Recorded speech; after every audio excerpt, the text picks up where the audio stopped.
in, gang. It is time for another week of Falcons football.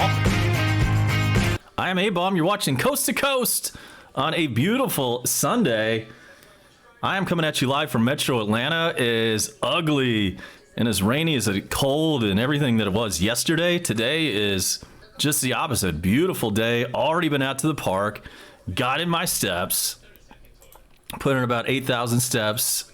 So I'll get the other 2,000 easy before this day is over with. So it is the Falcons.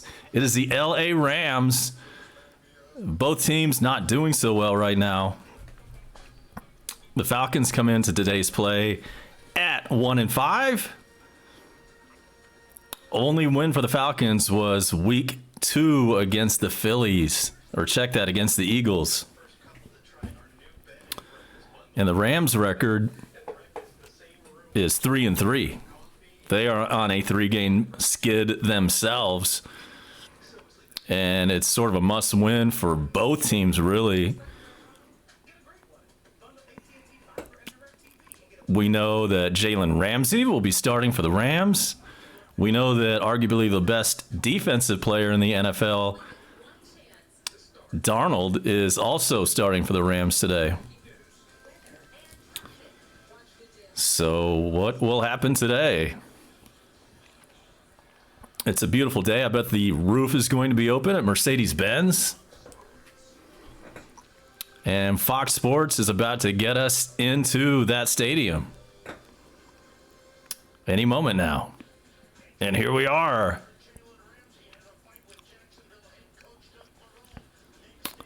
And they are leading their telecast with the trade of the day. Jalen Ramsey coming from Jacksonville and going to the Rams to try to shore up their defense. We also know that Todd Gurley is starting today, or at least playing today for the Rams. He hasn't been himself since about midway through last season. And we all know he put up a nothing burger in the Super Bowl against the Patriots. Former Georgia Bulldog. All-American. We'll see who wins the coin toss. Today's game brought to you by Waffle House.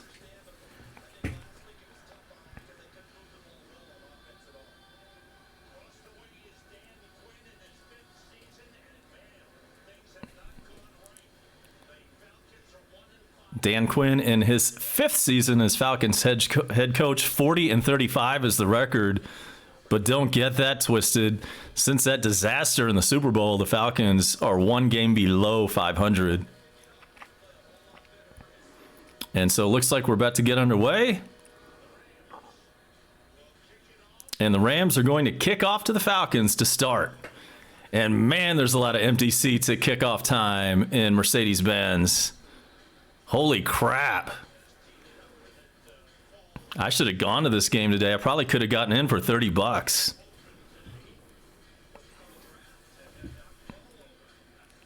Have not been to a game yet this year. I do plan on going to one. Maybe I'll go to Seattle next weekend. And if the Falcons lose today, again, I should be able to get in there for about $30. And here is the kickoff, and we're underway from Atlanta. It's fielded at the 2-yard line, up to the 20, the 25, the 30, and down at the 34. Nice little return. No flags, and so that's where Matt Ryan will take over.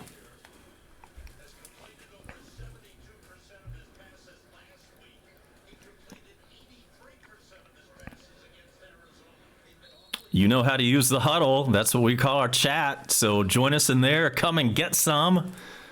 Drop your opinion there. Give us a comment, whatever you're thinking about. And Matt Ryan starts off in the shotgun from his own 34. Back to pass. That one is complete to Julio Jones for a completion of about 5.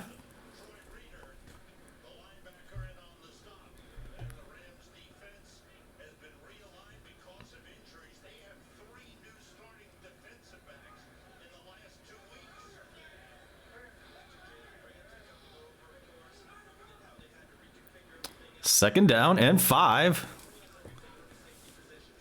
There's a handoff to Freeman, and he gets 1, and that brings up 3rd and 4. Aaron Donald in on the stop.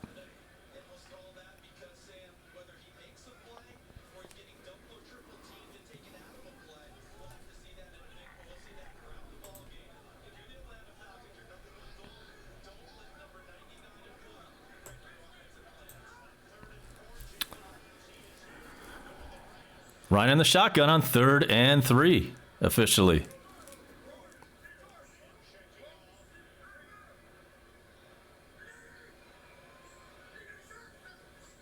Snap. Ryan looking for a receiver. He's running now, and he slides. There's a flag on the play. He did not get the first down, but let's check the flag.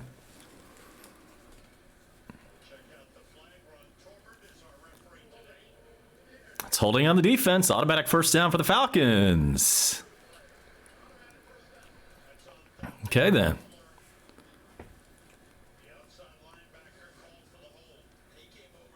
A-Bomb coming at you from Metro Atlanta, where, again, the weather is beautiful.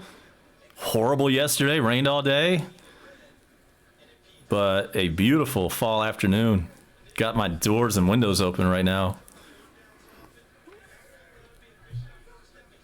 1st and 10. There's a pitch back to Freeman, and he picks up about 6 on that. Another flag on the play, however.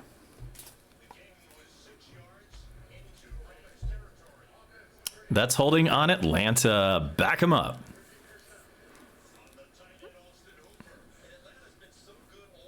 Austin Hooper, the guilty party.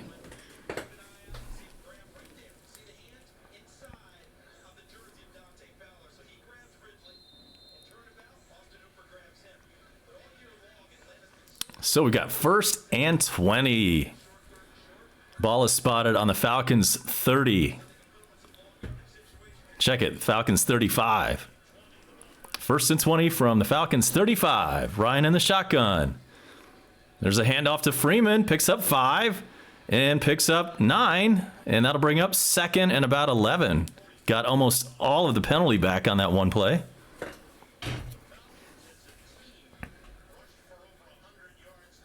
Make sure to hit us up with a like if you like what you see.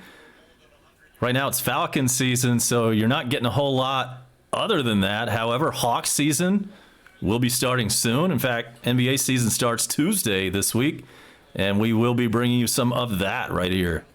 Ryan back to pass. Gets rid of it. And there's a first down catch to Calvin Ridley. Needed 11, got about 15.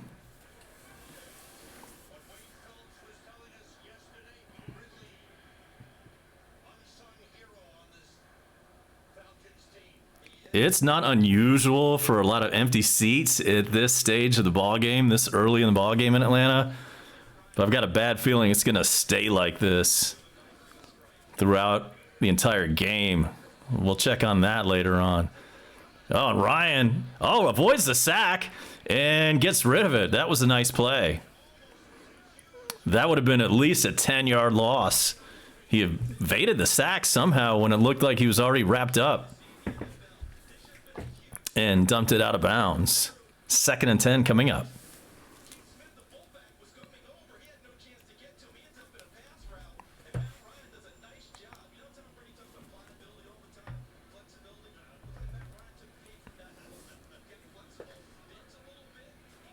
And Frayne says we need to lose. It might be at about that part of the year, but you know what? I'm still not giving up on us quite yet. I mean, can we go on that 10-run winning streak starting today, please? Ito Smith gets the ball on 2nd down, and he runs ahead for about 5 or 6. And Bone Crusher, thanks for the AV check. Apparently our sound and audio both good. So it's 3rd and 3. Falcons with it on the Rams 36. Back to pass. Ryan looking, completing. Sorry, that's incomplete. Incomplete to Ridley. No flags, 4th down. And so we're in no man's land. Let's go for it here. Shouldn't we be going for it? It's 4th and 3. Ball's about... Okay, never mind. It's a Matt Bryant attempt from 52. He has had a couple of misses this year. Has Matt Bryant. He's 6 for 8. He does have a 50-yarder to his credit so far this year. This one's from 52. Here's the kick. It is up, and it is good.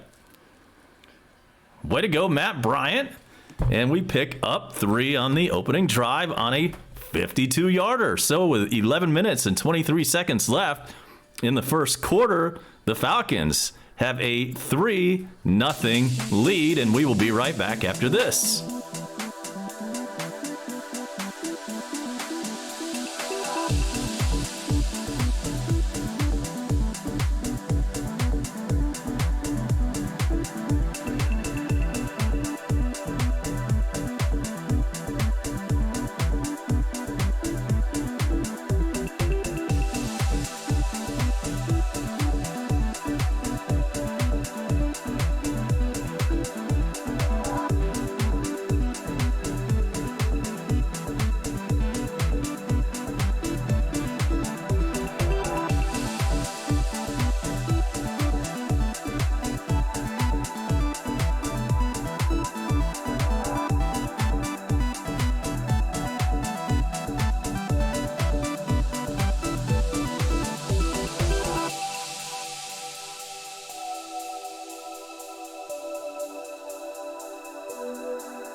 Make sure to hit us up with a like. Make sure to subscribe if you like Atlanta sports. And so after Matt Bryant's 52-yard longest field goal of the season, there's the kickoff. It's down in the end zone, and the Rams will start from their own 25.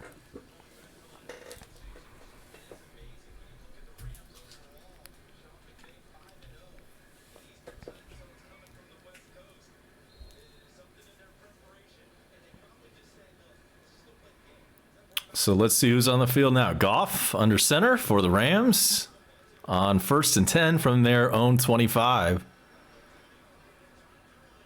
Todd Gurley, the lone running back, and it's given to him. He's dropped for a 2-yard loss.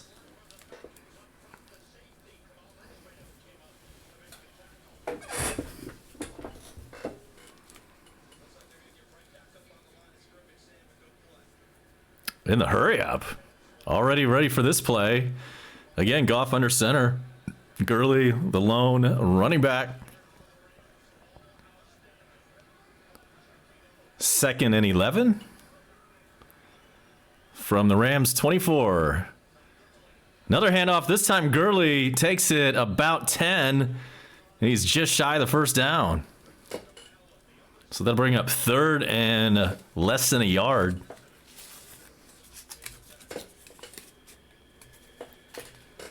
It's third down, says the PA guy.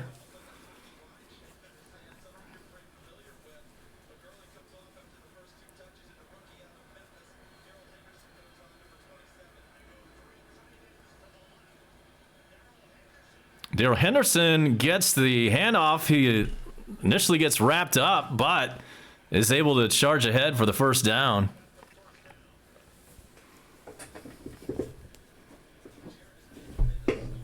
Looked like he was going down, escaped, and got enough for the first down.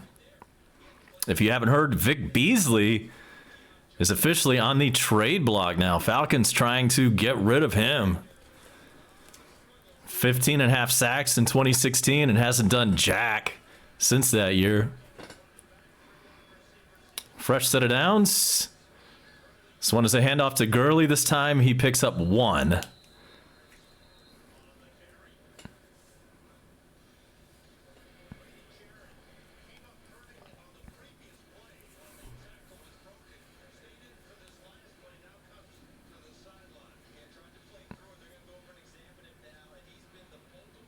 Grady Jarrett, defensive tackle, has to step aside for this play. Looks like his side is hurting. Rams have it on their own 38, 2nd and 9. Goff hands it off to Gurley. Nowhere. 3rd and 9.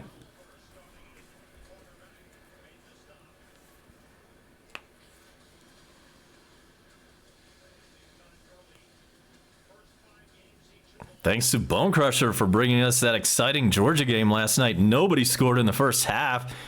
It was a deluge on the field. Did not stop raining throughout the entire game, but then starting the second half, the Bulldogs came alive and won the game 21-0 over Kentucky. Bulldogs off next week, and then it's on to the cocktail party to face Florida. Here's 3rd and 8. Back to pass is Goff. Looking, unloading, and that's complete. The first down and then some into Falcons territory. Beat by the book. Welcome in. I did not realize that the Colts started 1-5 last year. All right, now I'm feeling really pumped, man. Let's do this.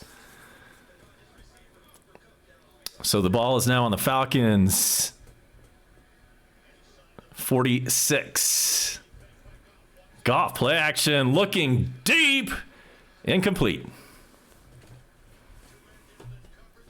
Good to see a little bit of chatter down in the huddle. Come and get some. Share your opinions, your hot takes.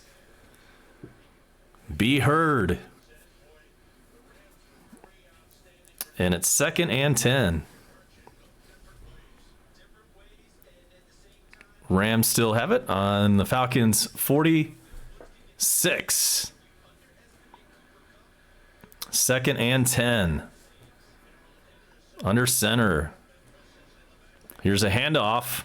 There's another loss. We have stopped the run so far today. That was not Gurley. That was number 27. For a loss of 2.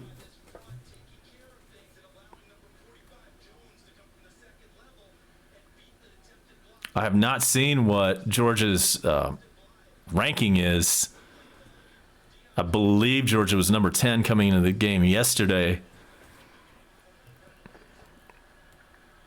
3rd and 12.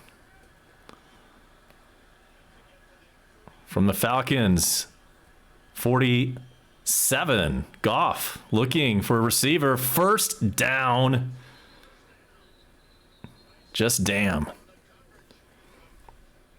That was Woods with a grab. There are 6:43 left in the first quarter.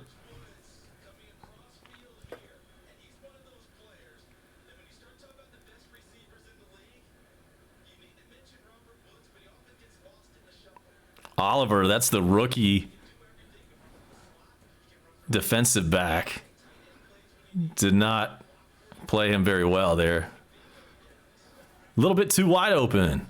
So it's 1st and 10 from the Falcons 30. The Rams have the ball.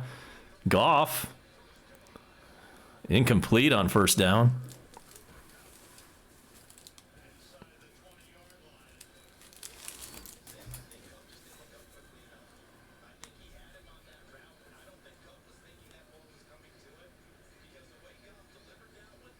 Cup, the intended receiver.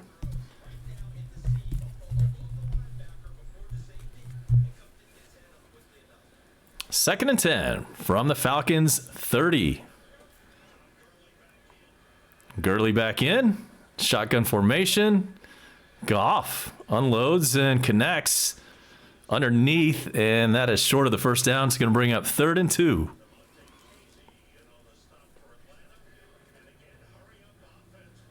Rams in the hurry up. And there's the play. It's a handoff on 3rd and 2, and don't think that got it done. So that should bring up a field goal opportunity for Los Angeles.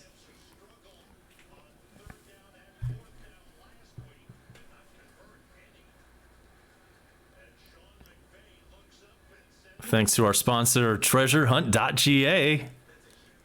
Go there and click Sports Fans for all the hot merch at low, low prices. So Greg Zuerlein, the kicker for Los Angeles. It's a 40-yard field goal attempt. Here it is. It's up and no good. Doink! Yes! And that's how the Rams drive ends, on a doink. Looked like it was going to go in, and then it hooked at the last second. Okay, then. So with 5:06 left in the first, we've got a timeout on the field, and we'll be right back after these important messages. Falcons 3, Rams nothing from Mercedes-Benz.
Falcons, 1st and 10 from their own 30.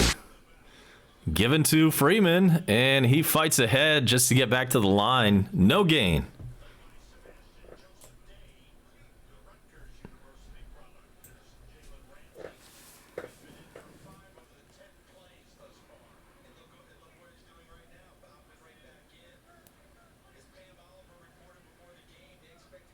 Jalen Ramsey in on defense for the Rams. And it is 2nd and 10 from the Falcons 30. Ryan shotgun. He goes down, sacked. Loss of about 4. Fowler, the linebacker, with a sack.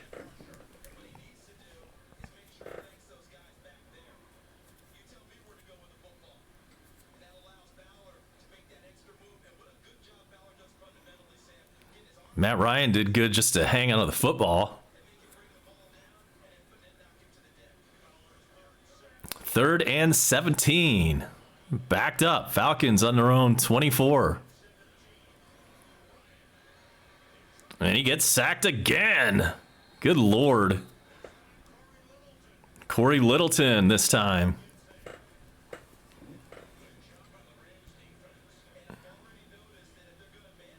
So that was about a 14-yard loss on those 2 sacks back to back.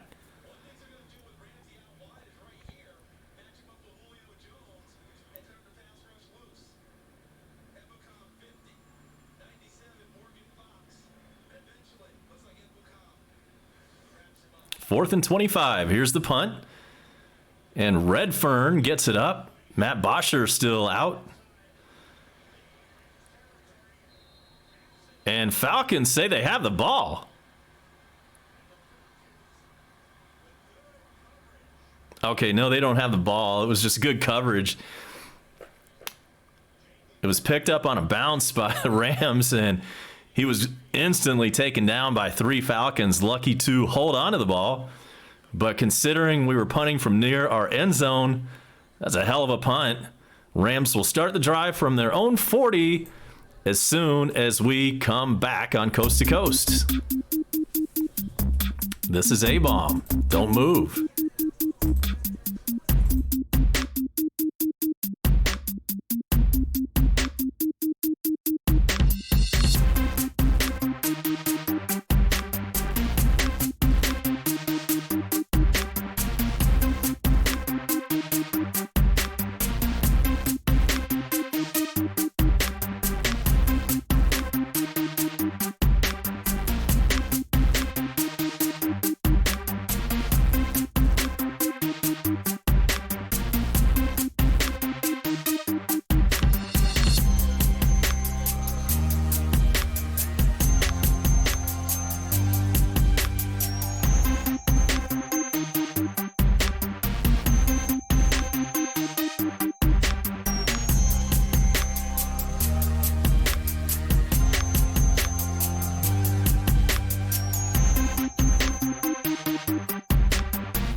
Welcome in Juan Gotti.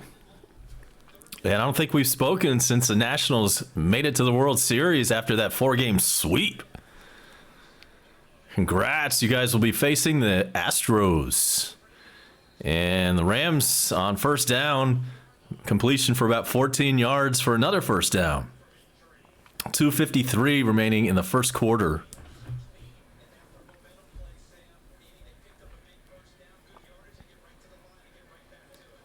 Astros won in dramatic fashion last night on a Jose Altuve 2-run walk-off home run. Goff back to pass, unloads, incomplete.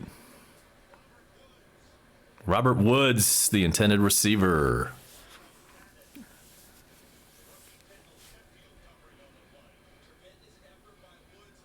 Woods had it, but just could not hold on to that one. Good effort on his part, and it's 2nd and 10.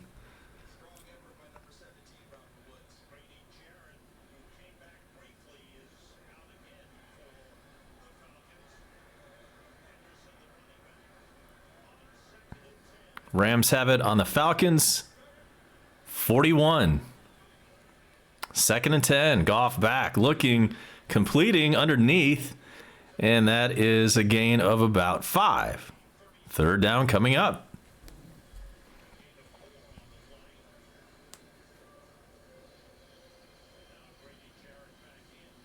And Mike Howard, I have not paid attention to the Rams tight end situation. I don't think they've called his name yet. And Bone Crusher is asking about the chili. It was damn good. I made it last night. I forgot the beans. I forgot to pick up the beans. However, and first to play, Goff back to pass. That one's incomplete. And that's going to bring up 4th down. 4th and 6 coming up. Chili was good, so it ended up just being all the tomato stuff, the stewed tomatoes plus tomato sauce plus the onions plus the chili powder and all that. Forgot the beans, but that's okay. It was still good. A little cheese and sour cream, on top of it. On point. In fact, I'll be eating some of that at halftime. So it's a 55-yard attempt. Here for the Rams, it's up, and this time it is good. So we've got a tie game with 1:42 left to go in the first quarter. It's a 3-3 game. Falcons with the ball when we come back.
One last thought about the chili, and here's a pro tip from A-Bomb. Go ahead and spend the extra money on the ground beef that only has 7% fat. Yeah, it's $1 or $2 more than the kind that has 20% fat, but you get more meat and you really don't have to drain it. You don't have to spend so much time and effort draining the grease when you get the 93% lean.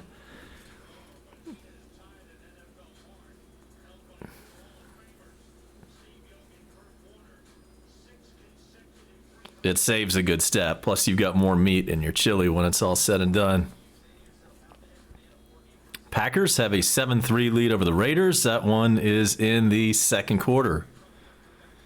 We'll check your full scoreboard coming up. Falcons have it 1st and 10 on their own 25. Ryan looking and completing to Julio for a first down. Gain of about 12.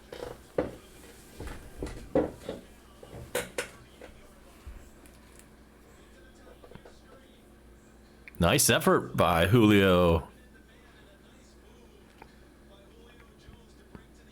And that was Jalen Ramsey on the tackle, but it was too late. A minute 9 left in the first quarter.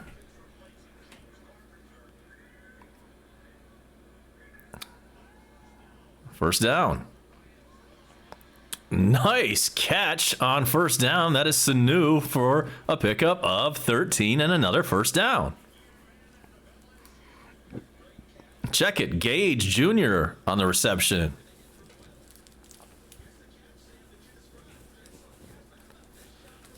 Hanging onto that ball was a difficult task there, but he did it.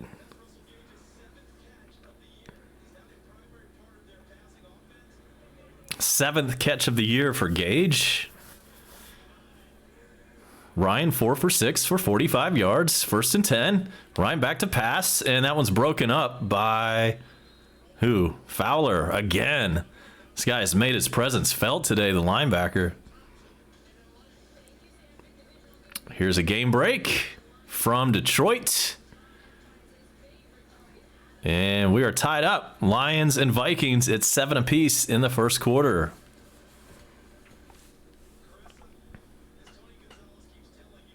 Ball at midfield for the Falcons. 2nd and 10.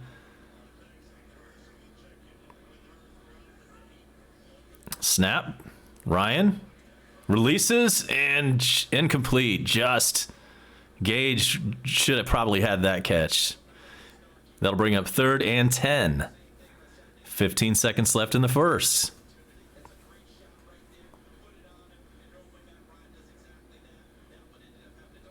We'll go over the full NFL scoreboard as soon as this quarter ticks down.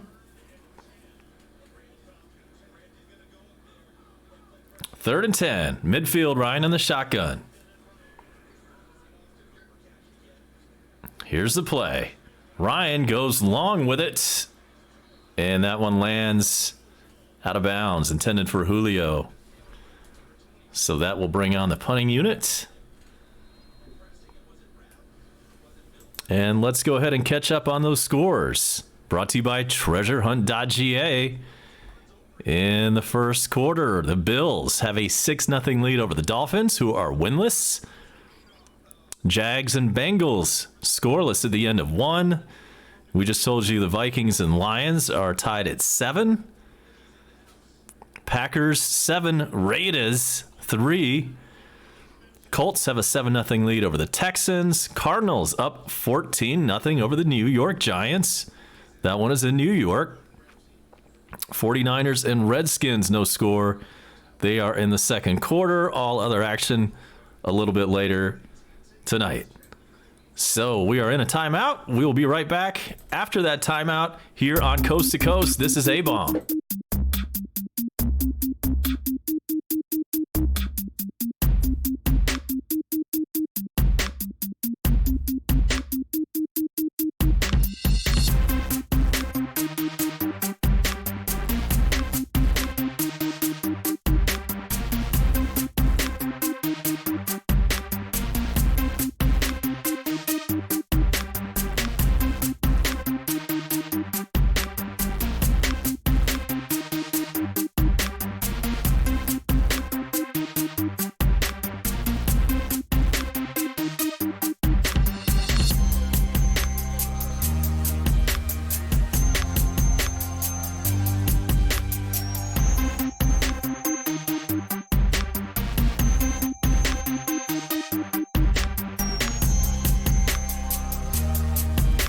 So we had a Falcons injury. Ito Smith is being looked at on the field.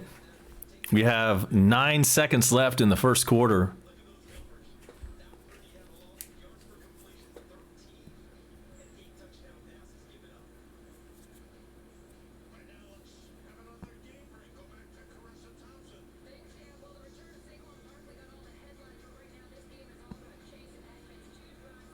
Ito Smith still being tended to on the field. He's upright. He's just not on his feet yet. And now he's being taken to the cart. It's too bad. He's had some quality playing time this year, has Ito Smith, our second running back on the depth chart after Freeman.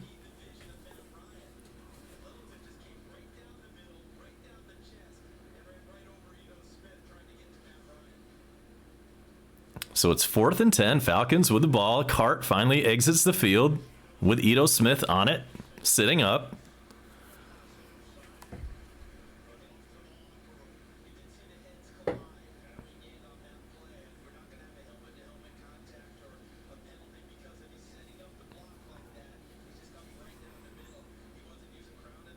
So any moment now, the Falcons punting unit will come on the field. Here they are. Redfern had a good punt his last time.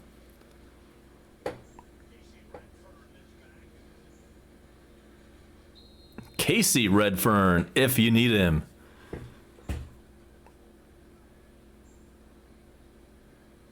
Snap. The punt is up. And this one is fielded at the 12 and returned to about the 15. And that is the end of the first quarter. So we head now to the second quarter. We are now tied at 3 from Atlanta. A-Bomb and Coast to Coast will be right back after this. Do not go anywhere.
Damn, Legend, what happened to your other channel? How did that get happen? Was it some of the music you were playing? All right, Ryan with the ball. Back to pass. That's complete. And a gain of about 20. No, sorry. Geez. Wrong uniforms. I was mixed up. That was the Rams. Damn it. Forgot who had the ball. But yeah, Legend, man, that sucks.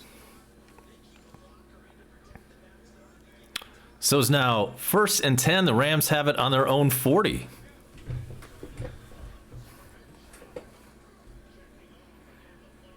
Play action fake. Off in the flat, complete, and that's a first down out to midfield.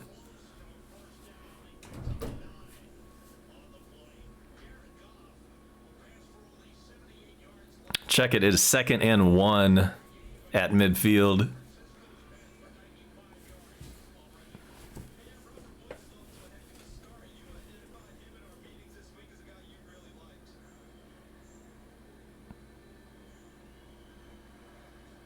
On 2nd and 1.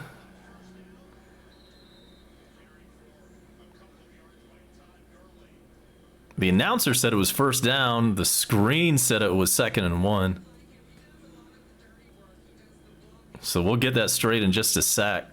Apparently, okay, I think the screen was right. The announcer was wrong. So, indeed, it is first down. Rams have it on the Falcons side of the field, on the 46-yard line of the Falcons.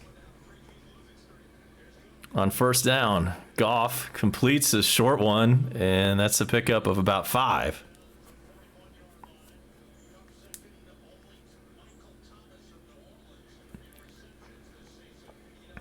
Brings up 2nd and 4.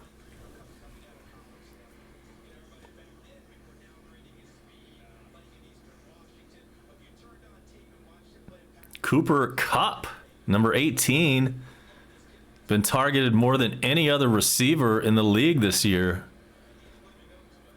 Here's the play on 2nd and 4. Is on the Falcons 41. Henderson picks up just enough for a first down. Pickup of 4. Tie game, both teams with a 50-yard plus field goal each.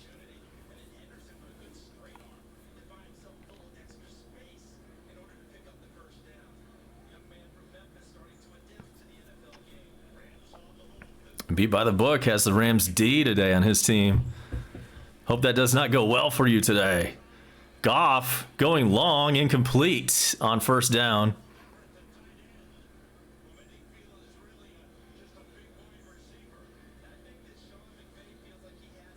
And that was to the tight end, number 81.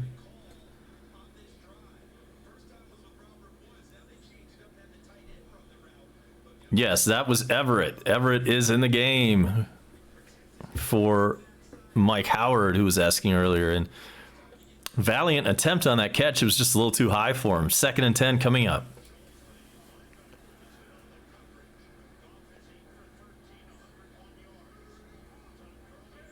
Ball on the Falcons 36.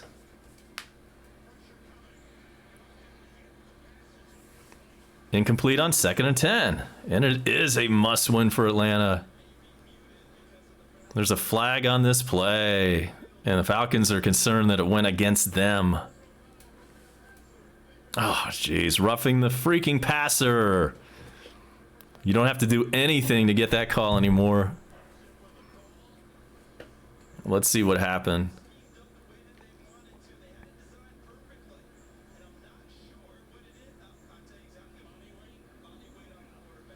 Body weight on the quarterback. That is a new term that I've not heard before. Looked legit to me. I mean, you can't do a damn thing anymore. I mean, not like that's a surprise. It's not breaking news. But it's still laughable sometimes. Okay, so the ball is on the Falcons 21. Rams are driving. Goff looking for the end zone, and that one falls incomplete. Brings up 2nd and 10.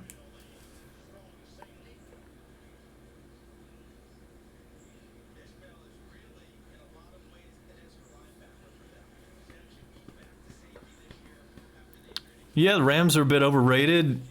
They look like garbage in the Super Bowl, and they've got an average season going right now at 3-3. Bryant is with us, and he made a 52-yarder earlier. But I agree, beat by the books. I thought he should have been gone too, but hopefully that was just me overreacting, and still has some game left. Meanwhile, on 2nd and 10, that one is complete for a gain of about 8. 3rd and short coming up.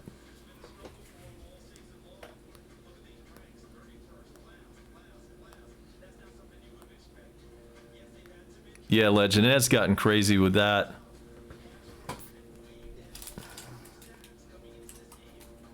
There haven't been any blatantly horrible calls like we saw, for instance, in the Monday night game last week.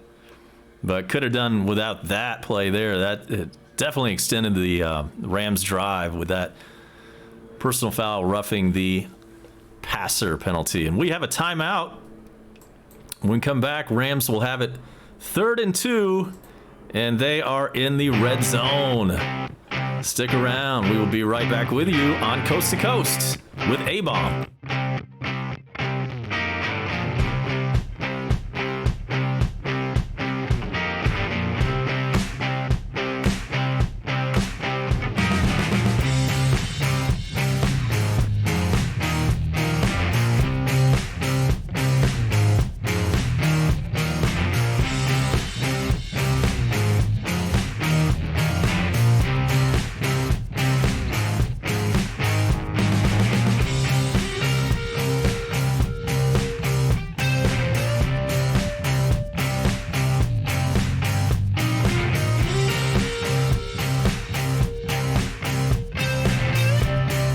There's a touchdown. Todd Gurley with a freaking catch.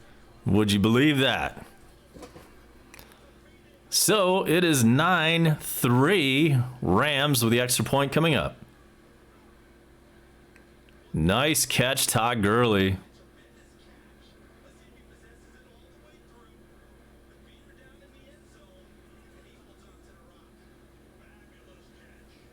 No doubt about that one after the replay. That was a legit touchdown.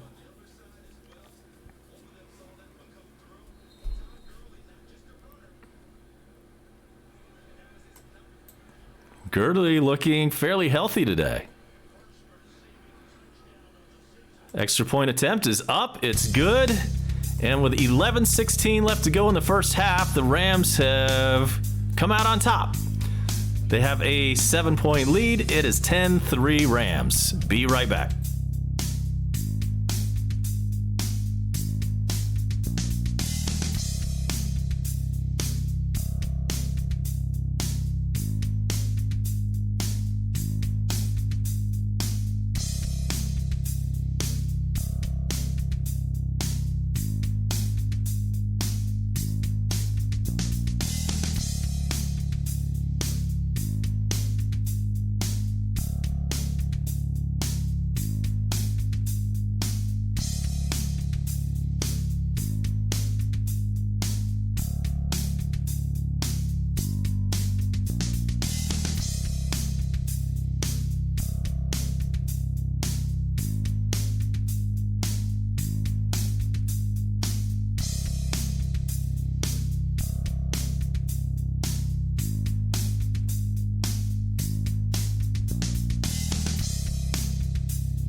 There's a kickoff. It is down in the end zone by the Falcons.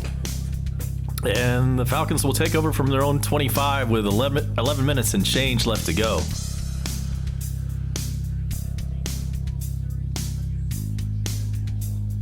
And game 1 of the World Series is going to be on YouTube as well as Fox. All right, that's pretty cool. 1st and 10, there's a handoff to Freeman, picks up 4.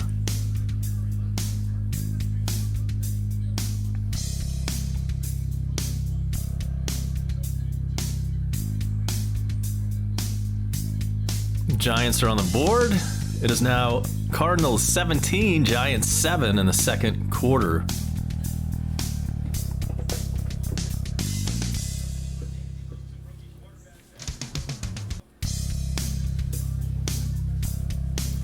We saw Arizona last week.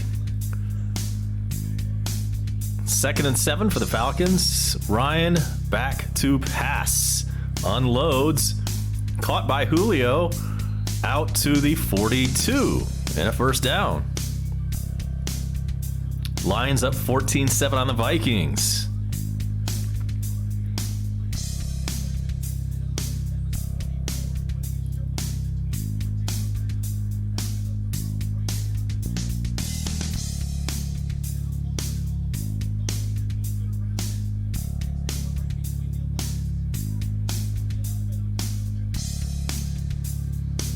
First and 10, Falcons out to their own 45. Under 10 minutes to go in the half. Short completion to Sanu. And about a 4-yard pickup.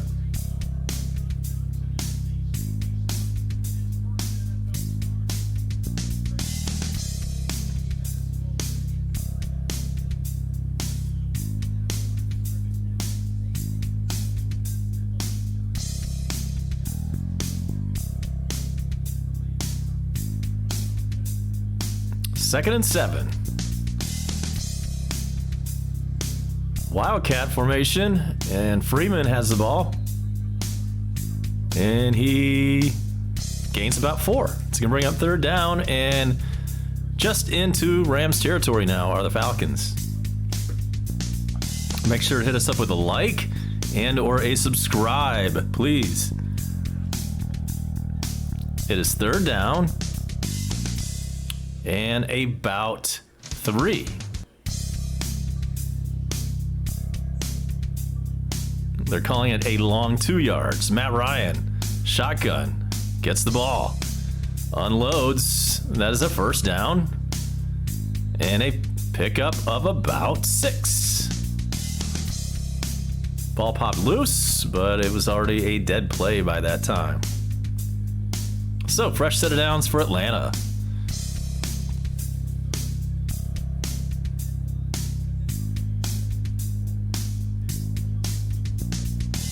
Have the Jim Rome show coming up for you. Jim Rome was off Friday, so we'll take you back to Thursday's show open. 1st and 10. Falcons have it on the Rams 45. Uh-oh. Fumble. I think the Falcons got it back. Freeman had the ball. Ball got jarred loose and went about 7 yards backwards. And somehow in the scramble, the Falcons ended back up with it. All right, beat by the book. Staying on top of that Giants-Cards game.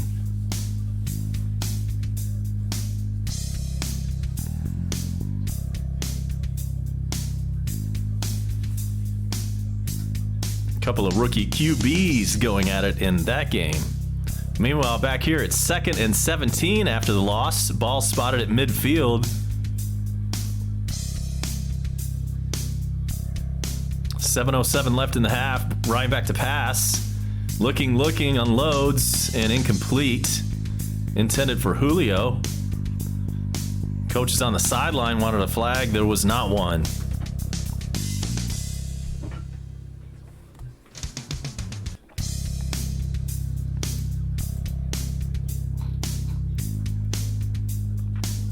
Bills up 9-7 on the Dolphins. That one's in the second. Jags finally scored. It's 3-0 Jags over the Bengals from Cincinnati. That one is also in the second quarter. Vikings and Lions tied at 14. Matt Ryan back to pass. Incomplete on 3rd and 17, and so that will bring up 4th down.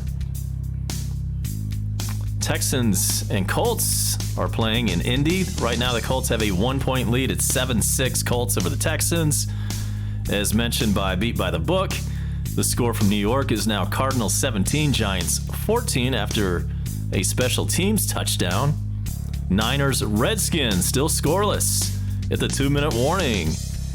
And all other action coming your way later this afternoon. So, Redfern, the Falcons' substitute punter, is back in. Gets off a good one. That one's going to be out of bounds at around the 12. So that's where LA will take over. Let's check the flag.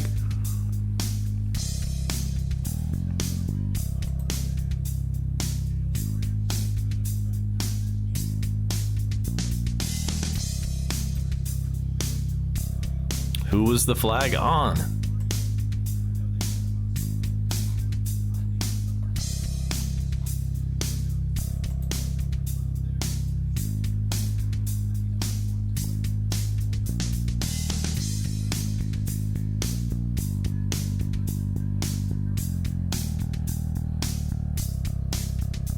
Okay, so that was holding on Atlanta on the punt.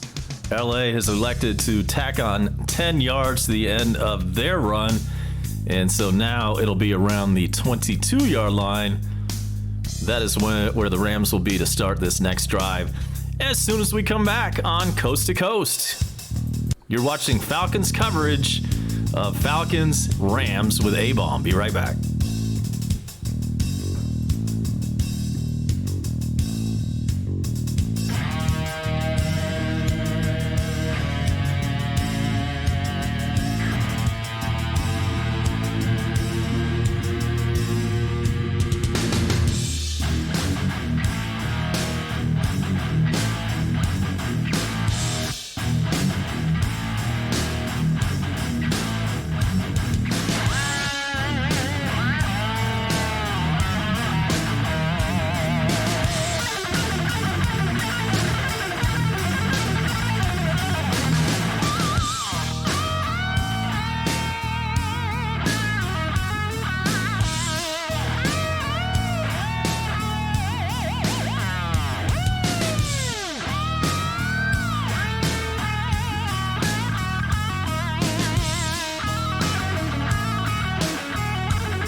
We are back. It is 1st and 10, Falcons. 1st and 10, Rams, that is. Yeah, I knew that didn't sound right.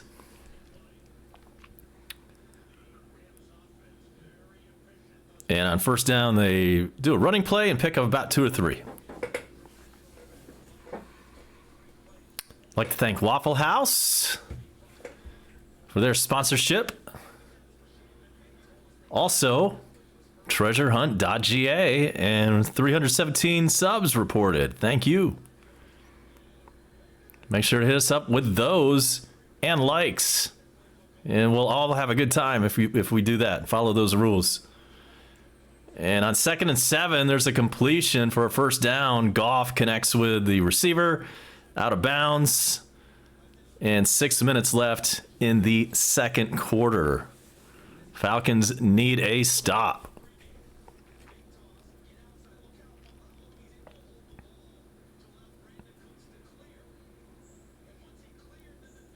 And of course, leave it to the Rams getting right as soon as they come in and face the Falcons. They were on a 3-game losing skid and still are. Let's make that 4.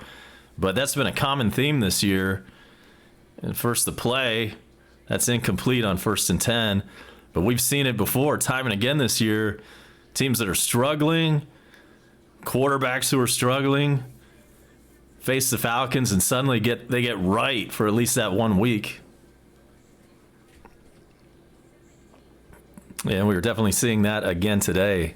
It's playing out in front of our eyes. 5.5 to go in the second.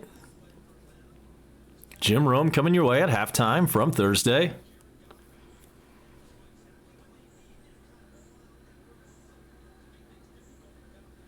Ball spotted on the Rams 48. And now they are slightly into Falcons territory after that completion. Let's check the flag, however.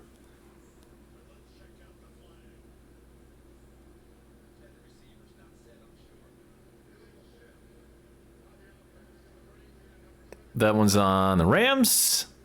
Illegal shift and back them up 5.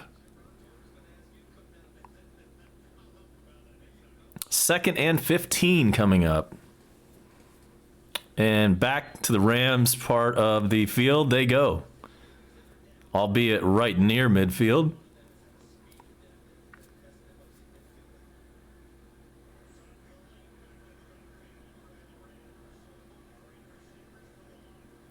Ball on the Rams 42.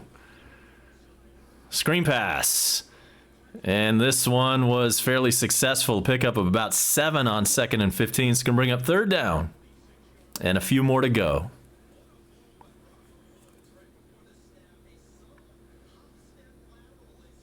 Third and 3 officially.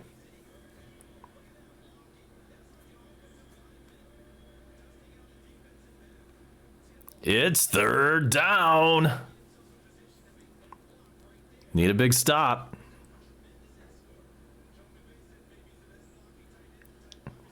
Please let's not let them score before halftime.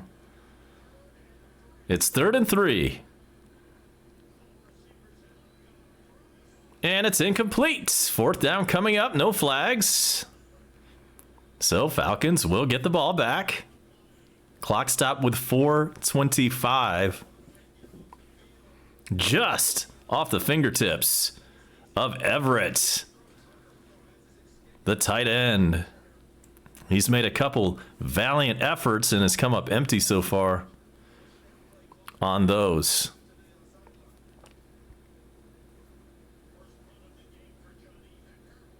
First punt of the day for the Rams. Uh-oh, they're going for it. The punter passes, and it's a 1st down and more. Just damn. The punter was back there. They didn't even fake the punt, though, because he moved up from the punter's position and into the quarterback spot. Got off a good completion from the damn punter. Damn. Confuse the hell out of the Falcons and extend the drive.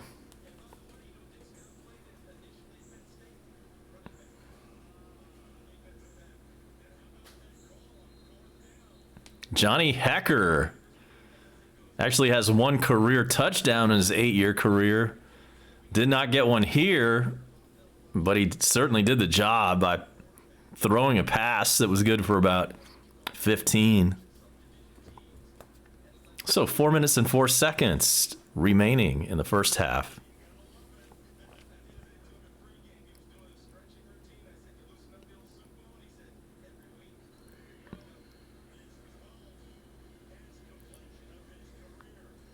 Dan Quinn shaking his head in disbelief.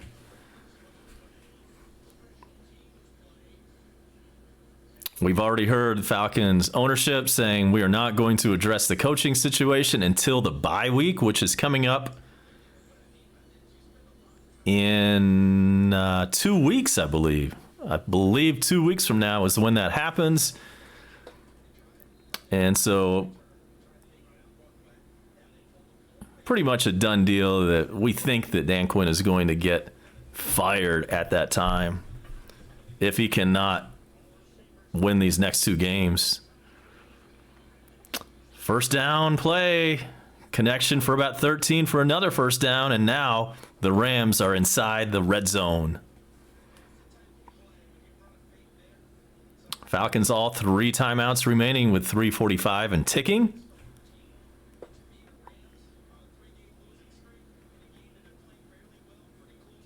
Rams in here on a 3-game losing skid. Todd Gurley gets it on 1st and 10 at about the 9-yard line. That's a no-gainer. 2nd and goal coming up from the 9.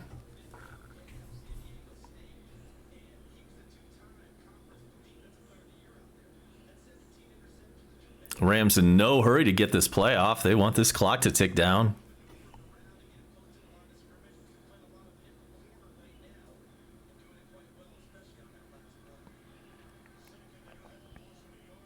Second goal, loss of a yard, so the ball is spotted on the 10. Gurley gets it again and goes backwards on 2nd and goal.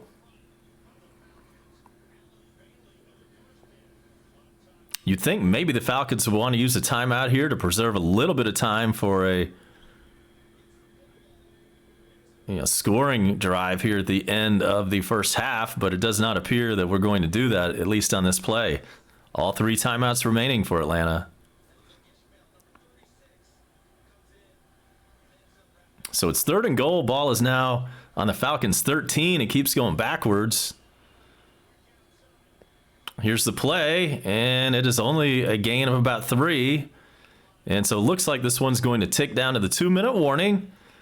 Field goal unit will come out after that, and that's exactly what we have here. So let us step aside for just a moment. 2-minute warning is now, and we'll be back to see what happens after that.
Here is the 25-yard field goal attempt from the Rams to make it 13-3. Kick is up, and it's good.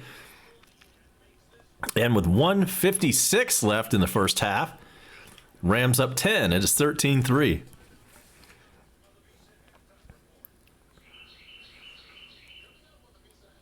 So let's step aside for a brief timeout. We'll be right back, I promise, after this.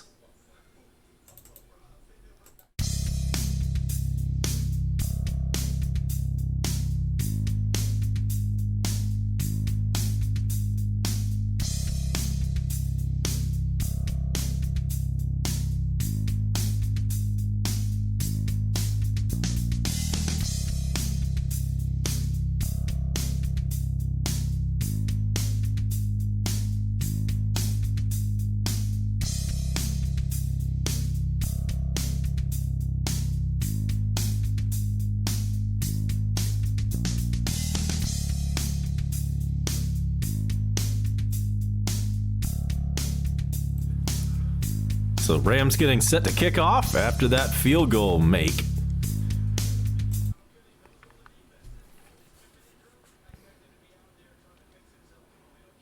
There's a kick. And it goes out of the end zone for a touchback. Let's check a couple scores while we have a moment. Brought to you by treasurehunt.ga. Click sports fans when you go there.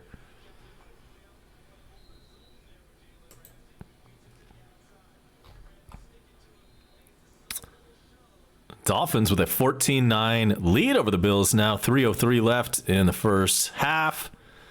Jags and Bengals at the 2-minute warning. Jags up 3-0 there. And here's the play. Matt Ryan going deep, and that is complete to Julio and out of bounds with 1:49 left.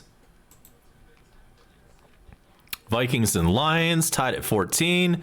Still in the first half. Packers and the Oakland Raiders at the 2-minute warning. Packers currently up 14-10 there. Colts up 14-6 over the Texans with 36 seconds left to go in the half. And the Cardinals up on the Giants 17-14 with 2:49 remaining. One more score has the Niners and Redskins scoreless at halftime. Ball is now on the Rams 36. Matt Ryan back to pass. Avoids the sack and gets it off, and that's a gain of about 4 to Freeman, the running back.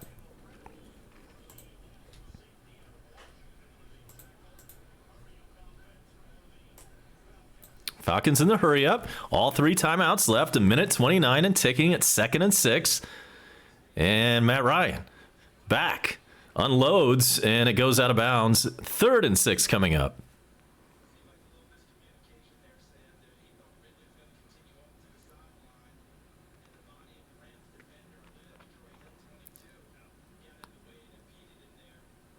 Hurry up might have caused that lack of communication on that play. So it's 3rd and 6. Let's see where the ball is. Falcons are into Rams territory. Ball is at the 32 of the Rams. Ryan looking, and just out of the reach of Julio. Just barely too long on that pass. Brings up 4th and 6. Man, almost had that. Not his fault, though. It was just a little too much on that pass. Man, if there had just been a little bit more touch on that, that would have been an easy catch. Possible touchdown. Instead, it's 4th and 6. And here comes a 50-yard attempt from Matt Bryant. Hit one from 52 earlier today. Let's see what happens here with 1:16 in the half. Kick is up. No good.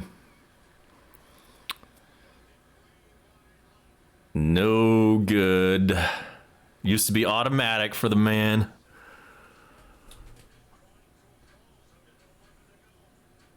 Wasn't off by much, but it was off. And now the ball goes back to the Rams, and we head for a timeout with 1 minute, 11 seconds to go here in the half. Be right back.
I'm surprised that Matt Bryan is still on the team, to be quite honest, but I guess that's the least of their concerns right now, with all the other disasters that have gone on. And so Rams with it. And let's see where they have it. It's 2nd and 10. I do know that. Incomplete just now on that 1st and 10 play. Ball is on the Rams 40. 2nd and 10 for the Rams. Going deep is Goff. Incomplete, just over the head of Everett. Over the outstretched arms of Everett, I should say.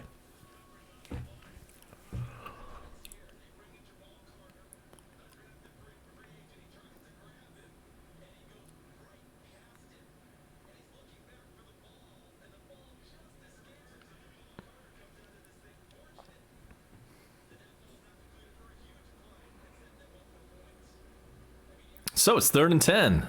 Rams on their own 40. 1:03 remaining in the half. Back to pass. Goff gets rid of it, and it's incomplete. 4th down. Falcons will have it one more time. Falcons still have all 3 timeouts left, and the clock is stopped with 59 seconds.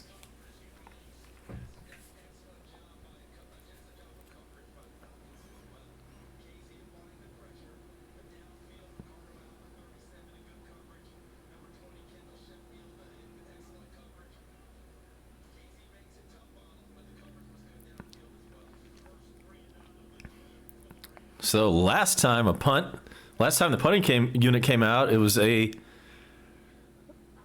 essentially a fake, and it worked. This time there is a whistle right before the kick, and a flag and a false start on the Rams.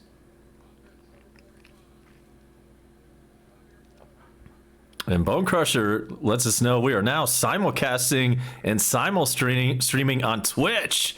Welcome in, Twitch viewers, along with our huge YouTube audience today.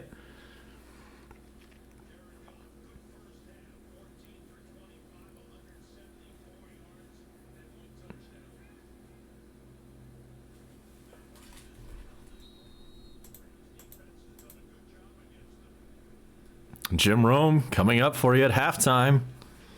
And here's the punt finally. This one's out of bounds, and the Falcons will have it in decent field position from about their own 35.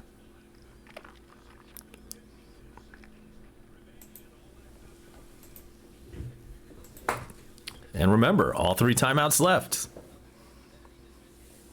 A touchdown would be sweet right about now.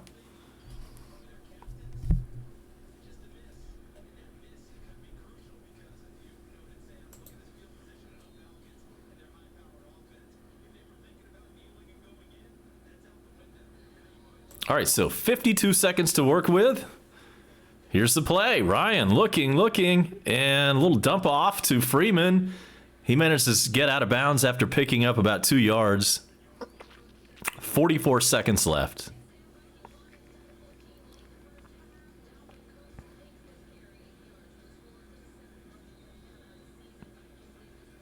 Vikings up 21-14 on the Lions at the 2-minute warning.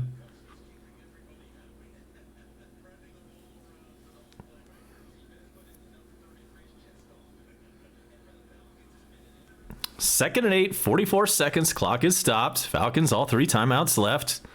Ryan in the shotgun. And he's hit as he throws. It's incomplete.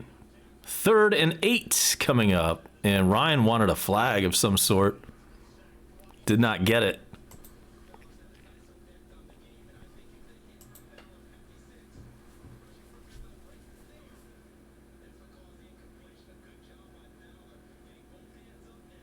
Oh, he was all up in his face mask. No call, non-call. Break for the Rams there. 3rd and 8. Ball spotted. The Falcons own 46. Ryan loses the ball, and the Falcons recover it. It's going to bring up 4th down and long after that loss.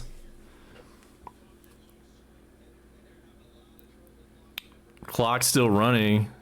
Don't know if anybody's going to try to stop it at this point. Falcons certainly won't call a timeout. It does not look like the Rams will either.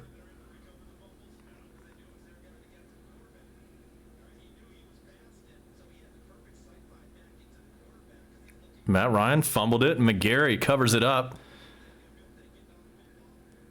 And the clock is stopped, and the Rams indeed call their final timeout.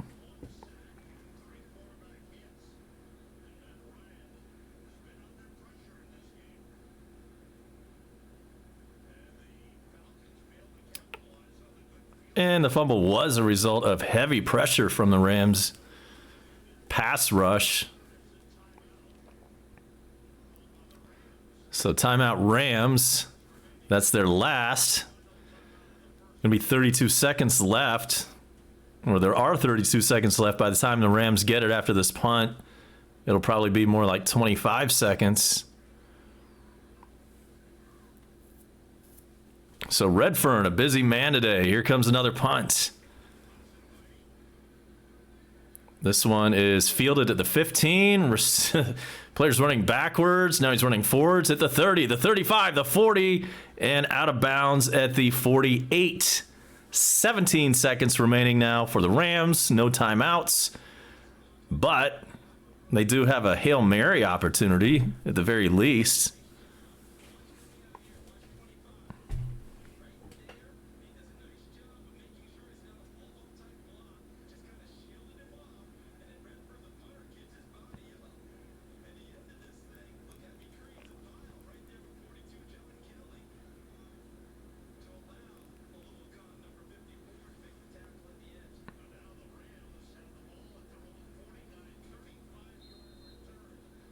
Okay, so ball spotted at the 49-yard line.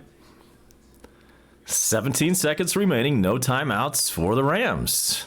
Here's the play. Jared Goff looking, still looking. Unloads, and it's incomplete. Falls harmlessly to the Mercedes-Benz turf.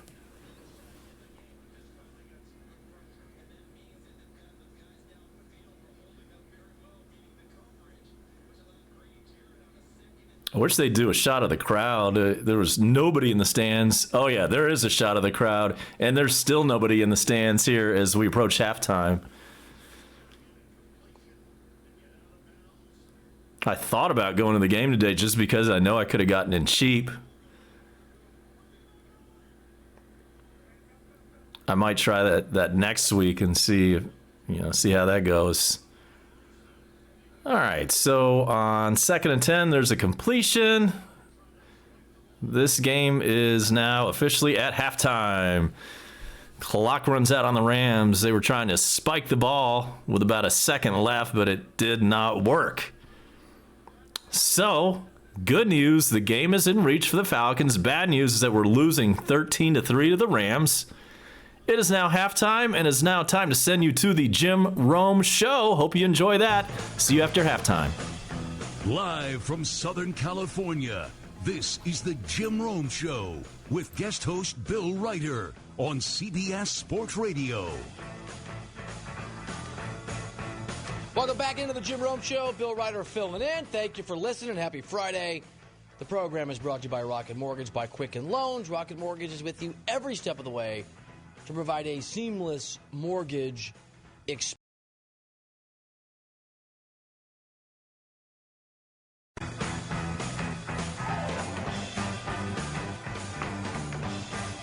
What's cracking? Hour number 2 is wide open. I am in Southern California. I am pumped. I'm Jim Rome. The show is brought to you by Rocket Mortgage by Quicken Loans. Rocket Mortgage is with you every step of the way to provide a seamless mortgage experience because it's Friday. No, it's not, Rome. It's Thursday. Why do you keep saying that? Because it's my Friday. I'm on a plane after the program to Wisconsin, and I know it's Friday because James Kelly is here. James Kelly only comes on Friday. So now Kelly and I spent the entire segment, the top of the hour break, talking about Kansas City and Denver. Who you got? Are you going to play that game tonight? Are you going to lay the points? Do you like Denver at home? Suddenly they're playing much better. Can you really see Kansas City losing 3 in a row? Let's say not, but they're having a lot of trouble stopping the run, aren't they? And Denver can run the football. So if you want to break that one down, Thursday night, good matchup. AFC West, who do you have and why? Hit me up. 1-800-636-8686. Go to the phones in a minute, but I want to get into Game 4 of the ALCS. It was postponed from last night. They'll play it tonight. And that does not mean, even without the game, it does not mean that there wasn't news, because there was. There was news, and frankly, it was pretty stupid. Like, if it was baseball and something dumb happened, then it somehow must involve the code. And it does. Fresh off the suggestion from Alex Rodriguez that the Astros had discovered something in Luis Severino early in Game 3, that he was tipping pitches. Now there's more intrigue and more allegations of espionage. Let me stop right there. I love that Alex Rodriguez is somehow involved with the code and somebody violating the code. You know, the guy who screamed on a pop-up, "Hey!" How many different versions of the unwritten code did A-Rod violate or obliterate? Anyway, back to this one. According to SNY, the Yankees believe that the Astros were stealing signs earlier in the series. Here's a part of that report. Quote, according to 3 sources, a Yankees coach noticed a whistling sound in the opposing dugout on certain pitches Saturday night in Houston. The Yankees started yelling across the field, and people in the dugouts argued back and forth. The whole dugout was pissed, said one source. Everyone was chirping. End of quote. All right, so there are a few sounds that are more annoying than somebody whistling, right? The only person who enjoys whistling is the dope that's doing the whistling. Whistlers are like mimes. Everybody hates their guts. They're the most annoying people in the world. Have you ever heard a whistler and thought, man, that dude's cool. I want to roll with that guy. I want to hang out with that guy. I want that whistler to be my wingman. Or, dude, that is a badass tune. What else you got? Do you take requests? No, nobody's ever thought that. You hate the guy whistling. In fact, add that to our list of reasons to go. Somebody insults your race, or your religion, or spits in your face, or threatens you, or somebody close to you. All universally accepted reasons to go. You can let the hands go for any of those things. Add whistling to that list. Anyone who hears whistling is going to be pissed. Anything that hears whistling is going to be pissed. It even transcends the animal kingdom. Look, I'm not afraid to say this. I'm just going to put it out there. We have a couple of cats at home, Cody and Sapphire. I want to name these cats Bombay and Sapphire. Get it? Bombay Sapphire? Bombay Sapphire. Janet killed that. She wouldn't allow it. Anyway, these dudes are cool. I'm not afraid to admit it. Like, I wouldn't do anything as stupid as getting a cat tattoo on my arm. No names mentioned, Hawk. But they're cool dudes. I like hanging out with them. So when I met Janet, she had another cat. It's kind of like, it became like a step cat to me. I inherited the cat. Love the cat. She has a little Persian, a chunky little Persian named Allie. Allie cat. Man, I love that cat. Who am I kidding? That cat was like my best friend. I mean, there wasn't a human being that I liked better than that cat. Just saying. So this cat was so cool. This cat was chill. This cat was sweet. I loved her. One day I'm kicking it on the couch, watching a game, and I have no idea why, but I started to whistle. I'm not a whistler. I hate whistlers. I started doing it. This cat looks straight up at me. Again, super chill, super laid-back cat. Female cat. She's looking up at me as I'm whistling, and I give her that old Kirk Cousins, you like that? You like that? You like that, cat? You like that? You like that? So I whistle a few more bars. This old gal jumps up on the couch, runs up on me, and literally bites me in the face. Bit me in the cheek. Like the damnedest thing ever. Never scratched anybody in 20 years. Never bit anybody until I started whistling. Ran up on me, bit me in the face. I see you working, Alley Cat. R.I.P. Everybody hates whistlers, so I can see where the Yankees were pissed. But the Yankees' beef with the whistling isn't that somebody in the Astros dugout was busting out a whistled version of Careless Whisper. It's that it was being done to alert Astro batters about specific pitches. You see, they weren't pissed that they were whistling. They were pissed that they were whistling in the pitches. The report goes on to state, quote, according to sources, the Yankees' loud objections on Saturday night led to the Astros cutting the whistling act in Game 2. All right, so quickly, a couple of things to pull from this. The argument that the Yankees side of things is that the whistling sound would be seen as a violation of the unwritten code on sign stealing. Like, according to the code experts, finding out that a guy is tipping pitches is fine. Stealing signs might even be fine, but it's how you share the intel once you get it that matters. For instance, one unnamed Major League executive told SNY, quote, I would consider whistling a tired act that goes beyond what is acceptable. If the Astros or anyone else were doing it, it would be considered a break in the unwritten rules. I have not been a part of any team that used a whistle from the dugout for pitch type or location. End quote. Right? So you can pick signs or even the pitches, but you can't whistle them in. Another coach told SNY, quote, baseball traditionally doesn't like audio signs. For some reason, we are more comfortable with the opposite. So, did the Astros go over the line? Probably. But honestly, I don't know where to draw the line anymore. End quote. So there's the argument about what is and what's not okay and what's over the line and what's not over the line. But now even the guys in the game don't know where the line is. So it's okay to pick signs. It's okay to pick signs and tell your teammates what they are. Just don't whistle whatever intel that you picked up. Oh, all right. One more point. And I'm reading from the report. According to 3 sources, a Yankees coach noticed a whistling sound in the opposing dugout on certain pitches on Saturday night in Houston. And then let me remind you, there was no whistling in Game 2. So for the record, the Astros, who were doing the whistling that pissed off the Yankees in Game 1, were shut out 7-0 in Game 1. And then when they stopped whistling, they won Games 2 and 3. So help me out with this. Exactly what are the Yankees complaining about? Something that the Astros did that got them hammered in Game 1. So it's not just a matter of the Yankees being bitter that they're down 2-1 and looking for excuses.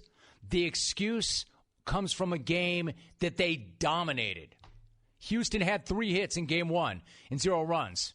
So the Yankees are allegedly complaining about a team, allegedly stealing signs in a game where the opposition had 3 hits and no runs. And then they stopped doing it in the next 2 games, and they won them. What the hell are we talking about here? The allegation that the Astros cheated in the game where they got smoked. That's what you're complaining about. And then they didn't cheat in the 2 games that they won. I mean, that's a really weird allegation. I mean, to read that report, you'd think the Astros were the new New England Patriots when it came to espionage. You know, cheaters. Until they realized that they did it in a game where they got shut down. I don't know. Based on that, if I'm Aaron Boone and I'm the Yankees, instead of crying about the Astros whistling, I'd complain that they stopped. I don't want the Astros dugout to whistle in every single game. What did it get them? It got them shut out. So you tell me, are the Yankees right or are they paranoid? Or are they right to be paranoid? And once again, figuring out that somebody is tipping is fine. That's on the pitcher and the catcher to self-scout and stop tipping. Because if you tip, the Astros are going to find you out. They figured out Yu Darvish in the World Series. They figured out Tower Glasnow in the NLDS. They may have figured out Luis Severino in Game 3. A.J. Hinch said it best. If they don't want to tip their pitches, then they should take consideration into doing the same thing over and over again. End of quote. So, do the Astros notice things? It sure seems like they do. Do they steal signs and then whistle about it? I really don't know. But it seems pretty clear they're in the Yankees' heads. They are so far inside there. The Astros are complaining about things that may have helped the Yankees. Either way, you've got Tanaka and Greinke tonight. Rematch of Game 1. This whole thing is about Game 1 and whistling. Bring it on in Game 4. Let's get it, man. Bring the tension. Bring the paranoia. Bring the whistling. Bring the allegations. All right, so really quickly, and sorry it took so long to lay that out, but I want to make sure I got that out there. They're crying about whistling in a game they won 7-0. All right, so yesterday, Rick from Buffalo called. And I'm not sure I've ever heard that guy that loud, that violent, and that pissed. One of the topics of his call was Caleb in Green Bay. How about this? this for an idea, fat boy, because we all know you're not losing weight by diet and exercise.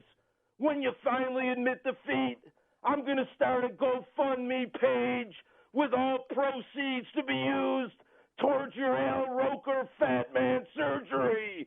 Because if we're being real here, Lev, that's the only chance you got. I'll even kick in the first 500. What can I say? I'm a charitable guy. He's a pissed off guy is what he is. Rick in Buffalo coming for the Leb. The Leb was a third-place finisher in the 2019 Smack-Off. He's calling out from Green Bay to respond to what Rick said yesterday. Caleb, what's going on? Oh, sorry, Jim. You went to me? Oh, I apologize. Well I done. wasn't on hold. I heard Rick in Buffalo's call yesterday, which is funny because I wasn't listening to the show, but he's so loud it doesn't matter. And I'll bet you $10 that joke has been used before, but I don't care. Still makes me laugh. Over the years, people have said the old school clone Rick emulates is Jeff from Richmond, but I have to disagree with them. The old school clone Rick looks up to is Joe in the OC. And, I mean, he literally looks up to Joe in the OC. Has anybody seen a full-length photo of this guy? Rick is shorter than Bob Dosmati's jungle career. He's shorter than the life expectancy of a bag of Werther's Originals at Grandpa Rick's house. Rick, you said yesterday you wanted to start a charity drive to get my stomach stapled, but at least I can do something about my physical deformity. I was going to start a GoFundMe to fix yours, but I don't know how much stilts go for these days. I mean, when you were in HB this August, did you actively search for potholes to stand in when you got your picture taken? Dude, mix in some tippy toes. Jim, this guy is so tiny. Okay, then. We are about to get the second half underway. Falcons receive the opening half kickoff, so the Rams will be receiving the second half. Boot here in just a moment. Thanks to Jim Rome, CBS Sports Radio, for our halftime entertainment.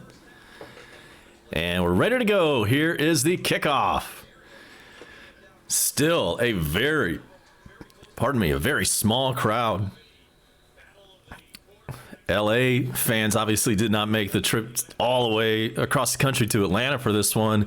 And Falcons fans did not make the short trek to Mercedes-Benz for this one either. Seattle comes to call next week. And then it's the bye week after that.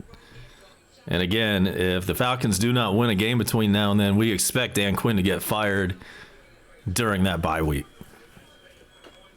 So, Rams start the drive from their own 25. And it is a handoff to Todd Gurley. He breaks through for 5. Shout out to Commander Root watching on Twitch. Shout out to Bloodluster. And we encourage anybody on board here to hit us up in the huddle. Come and get some of that action. Grow your brand a little bit.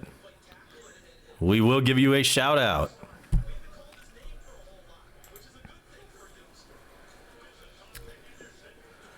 Henderson with a handoff, and he plows ahead for 10 and a first down. If you want to hit me up on Twitter, ABomb98 is where to go.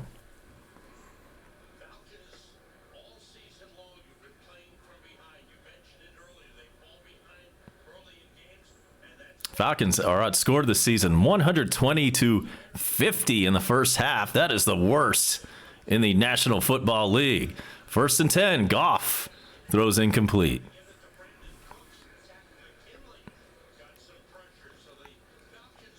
Tack McKinley got in Goff's face there. And it's 2nd and 10.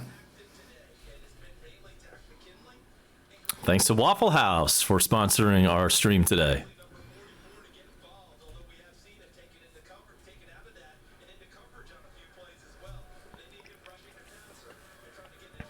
Second and 10 play.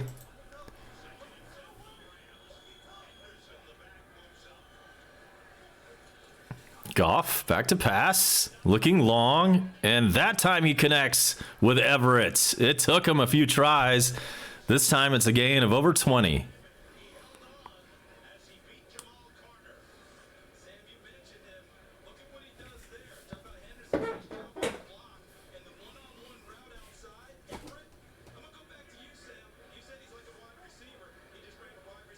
Ball all of a sudden on the Falcons. 28.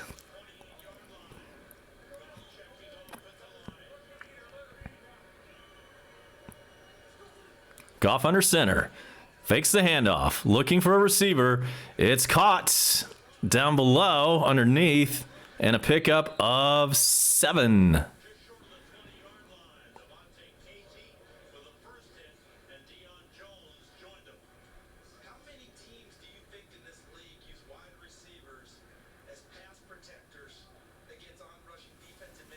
Apparently no halftime adjustments were made by the Falcons. Hit us up with a like if you haven't done that already. Hit us up with a subscribe if you're interested. It is a worthwhile commitment. On 2nd and 2, another fake handoff. This one is complete to Kupp.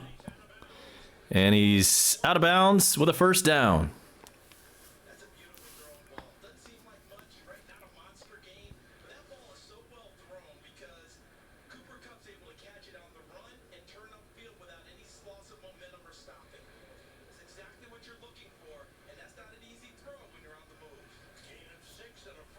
Pickup of 6.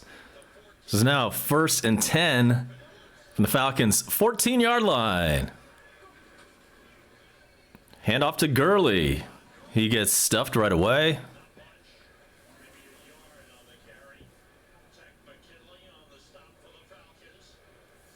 If you're a Braves fan, hang tight. We'll bring that to you starting in late March 2020. Hawks fans, we got some of that coming your way shortly. NBA season tips off this Tuesday. And Atlanta United fans, thankfully we won that playoff game yesterday. 1-0 final against the New England Revolution to move and advance on in the playoffs. On 2nd and 9, there's a completion, and that is good for about 5. It's going to bring up 3rd down.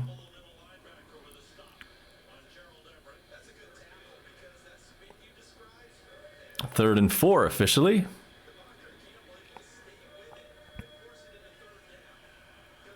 See if the Falcons can get a stop and force a field goal attempt from the Rams. That's like a big victory these days. If we can just hold them to a field goal on any given drive, that's a big moral victory for Atlanta all of a sudden. 3rd and 4. Everett has it, and he's in the end zone. Touchdown, Rams.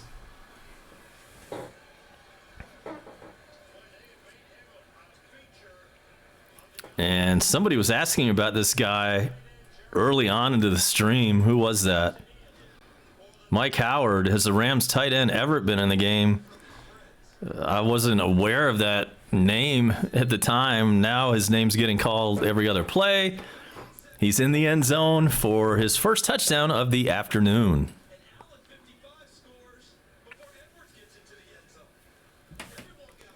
Here comes the extra point to make it 20-3, and in fact, it is good. So that is our score with 10:35 left in the 3rd quarter. Rams on top. Falcons looking like the same old Falcons that we've seen all year. Can we stop the bleeding today? Come back to find out. I'm A-Bomb, and you're watching Coast to Coast on a Sunday.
9 plays, 75 yards, 4 minutes and 25 seconds off the clock on that drive. Kick goes into the end zone, and the Falcons will start from their own 25. Are we going to find the end zone today? That's the thing where, the drama is down to that now, unfortunately. Will the Falcons be able to score a touchdown today? We've always got to have something to root for. No matter how dire it might be. So here we go. 1st and 10. Ryan under center. It's a pitch to Devontae Freeman, who picks up 8.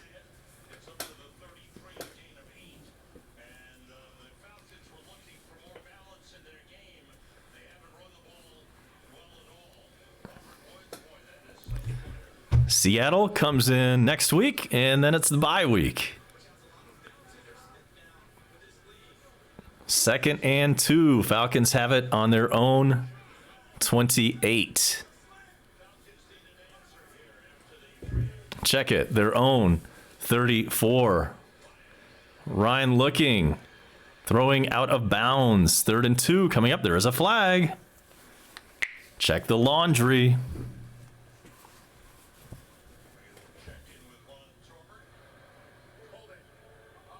Holding Atlanta. Back him up.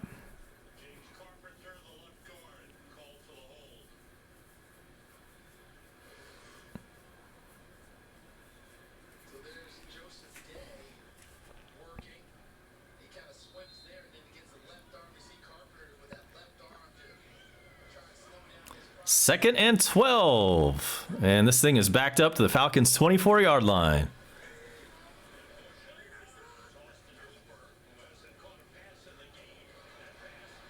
Picked off. Rams will have the ball at the Falcons' 17. Off of Sanu's hands. Fortuitous bounce. Linebacker picks it up. And now there's a fight. There's a fight. You don't see this very often. Oh, God, an official just tackled a Falcons player.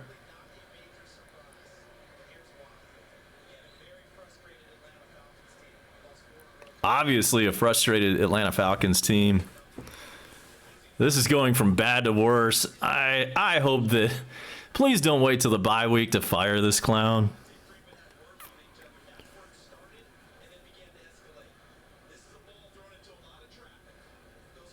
Ryan...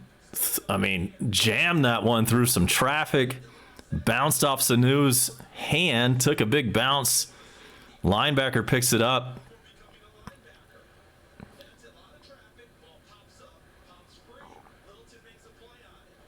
Littleton is the one who comes away with it.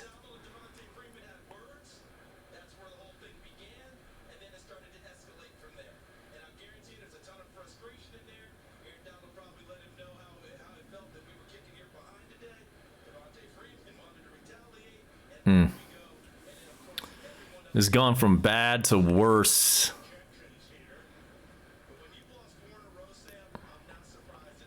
I've not seen a melee like that in the NFL in some time. Punches being thrown. Official tackled at least one Falcons player. So laundry all over the place, of course. So let's see how that gets sorted out.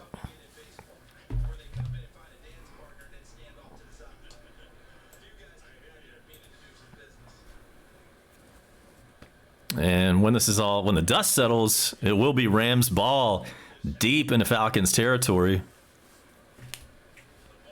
Hit us up with a like while you're here.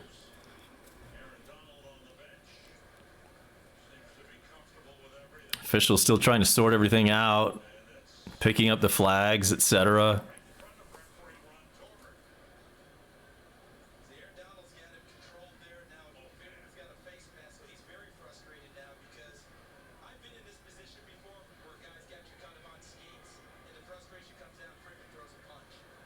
Aaron Donald's face mask got grabbed by Devontae Freeman for several seconds.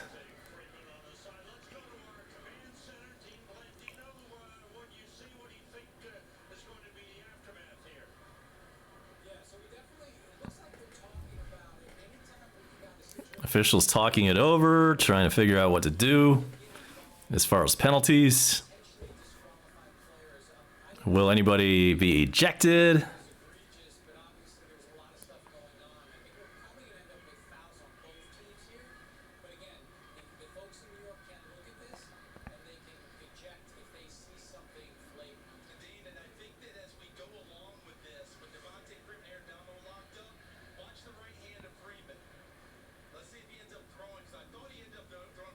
Announcers is just breaking down this melee, chopping it up. Trying to make some sense. Here's the call. Fouls on both teams.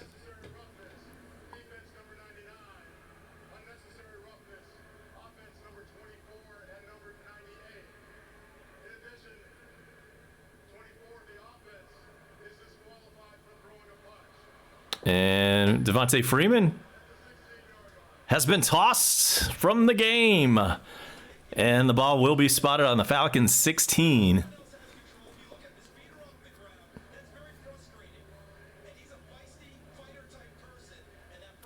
This is the best NFL fight in quite some time. They went to the hands. They exchanged blows.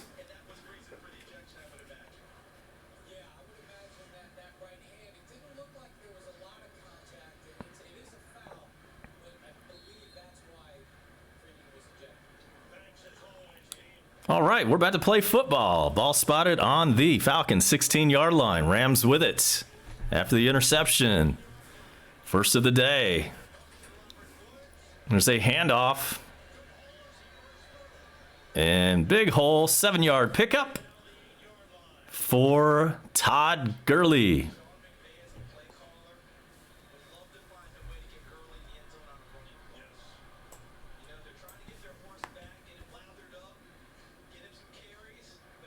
Well, maybe that'll fire up the Falcons. Maybe that's just what we needed to turn the season around, right?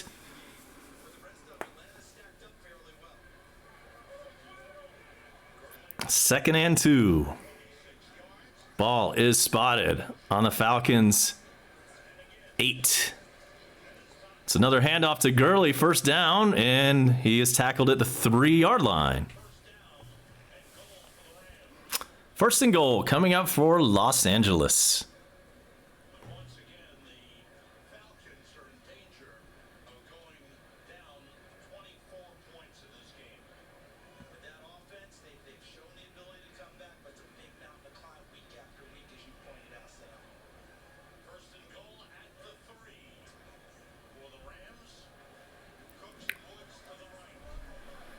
Here we go. First and goal from the 3. Rams with it. Another handoff to Gurley. This time he fights ahead. He's getting pushed from behind, and I think he's in the end zone. He is in the end zone. Touchdown Rams. After a second effort from Gurley, plus having 3 guys pushing behind him, they forced him into the end zone. Check that. Apparently it's under review. And let's take our mind off this game and give you a couple shout-outs. Host Meraffle and Lurks. I think I remember that first name from before, so welcome back. If you've been with Coast to Coast in the past, thanks for hanging out with us today. Why don't you come over to YouTube and join the real fun. It is a big-time party down in the huddle. You know you want some of that. Okay, I say that in jest.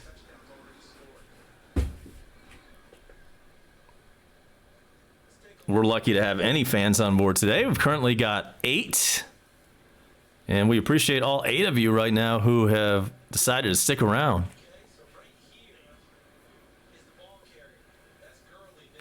So this play is under review. It was initially called a touchdown, then it wasn't.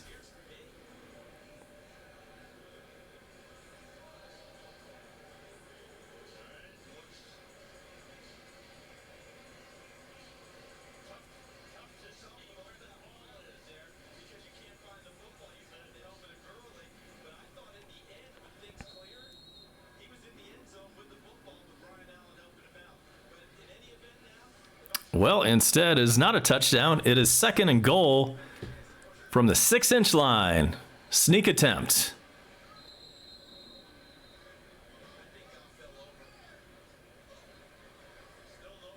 No signal.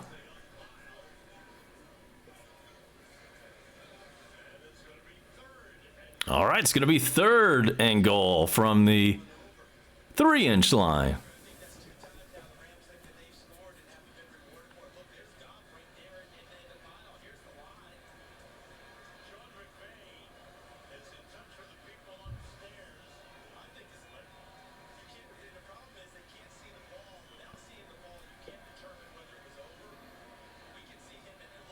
So it's 3rd and goal.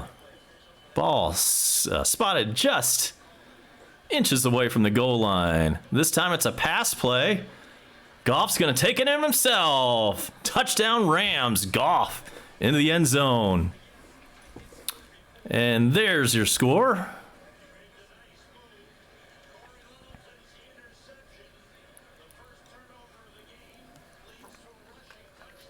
First turnover of the game was that interception by Littleton, and it leads to a touchdown.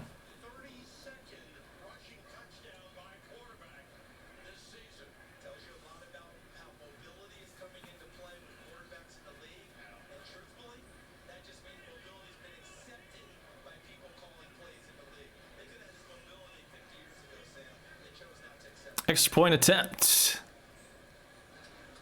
is delayed for a moment.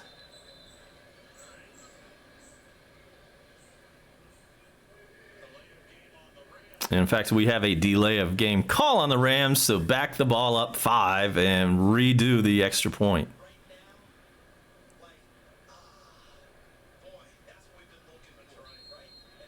Once again, a team struggling like the Rams, losers of their last 3, face the Falcons and everything goes right. It is a must-win, that is, for the Rams, and this time the extra point is good. 6:34 left in the 3rd quarter, and it is all Rams at this point. Stay tuned for more. We'll bring you all the remainder of another pitiful Falcons performance. Right after this, you're watching Coast to Coast with A-Bomb.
On the return, Falcons tackled at their own 33, so that's where Matt Ryan and crew will start this drive.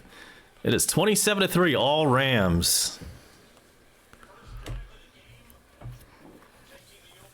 First drive of the game, Falcons got a 52-yard Matt Bryant field goal, and that is all the scoring today for Atlanta. Thanks to Bone Crusher for keeping the dugout moving along, or I should say the huddle. Ryan back to pass, looking, and goes down. He is sacked again. Dante Fowler, the linebacker, making his presence felt today, at least the second sack. Fourth for the Rams today.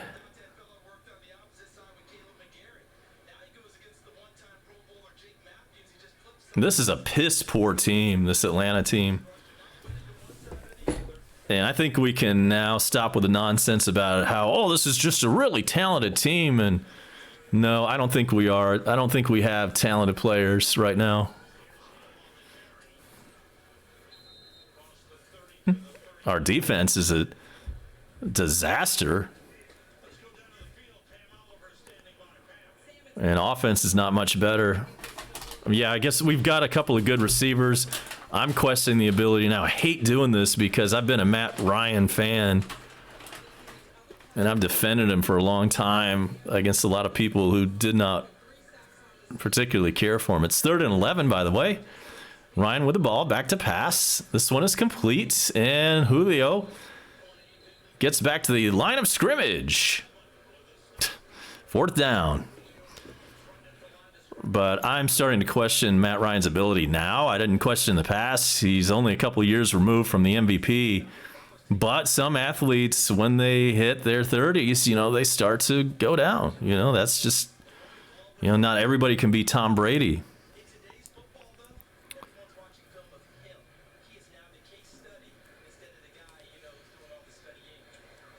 So Redfern, what is that, his 5th or 6th punt today? This one is fielded at the 30 and tackled immediately. Big special teams play by the Falcons. Maybe that's our strength. And before we go to break, let's give a shout out to Winchester X Boots. Shout out to Earned Keys. And shout out to Bukkake Genocide. I'm not sure if I really needed to give that shout out, but I did anyway. Thanks everybody for watching on Twitch. Time for another timeout as the Falcons have just punted. Rams will have the ball up 24 points when we come back on Coast to Coast.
Rams with the ball, starting from their own 28.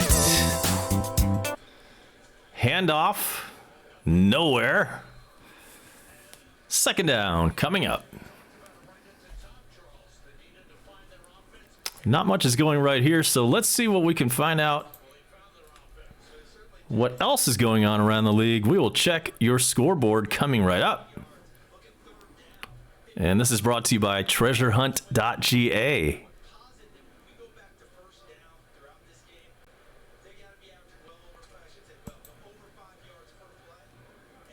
Second and 10 for the Rams. Under center is Jared Goff. One running back. Two wideouts. Here's the handoff to the running back. We've done a good job mostly on that. That's another loss on the ground. So about that scoreboard, the Bills up 17-14 on the Dolphins. 11:05 left in regulation. Jags up 9-7 on the Bengals. That one's in the third. Vikings 28, Lions 21, third. Packers are up on the Oakland Raiders 34-17. Third quarter. Colts 28, Texans 16. Heading to the fourth quarter in that one. The Cardinals up 10. 24-14 on the Giants. That one's in the third. Finally, a score in the Redskins-49ers game. 49ers are up 6-0 on the Skins. 7:36 in regulation. And that's all for now. All of the action takes place later tonight.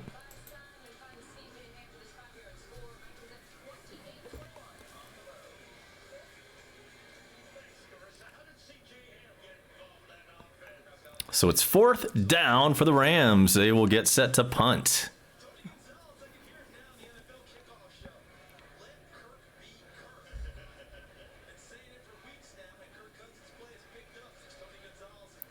Here is the punt. It's going to take a bounce, and the Rams pick it up on their own 30-yard line. That's where Matt Ryan will have the ball as soon as we come back. 2:17 left in the third period. Stay tuned. Rams up 27-3.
Falcons 1st and 10 from their own 30.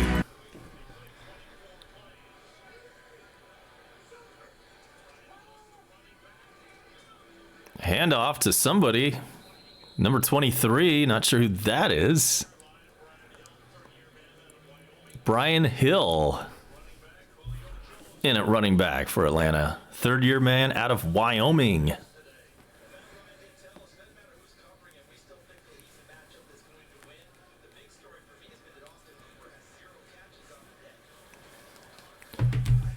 Second and 6. From the Falcons, 33. Matt Ryan gets set to pass. This one is complete. And Hooper, tight end, that is Matt Ryan's favorite target, but his first reception on the day.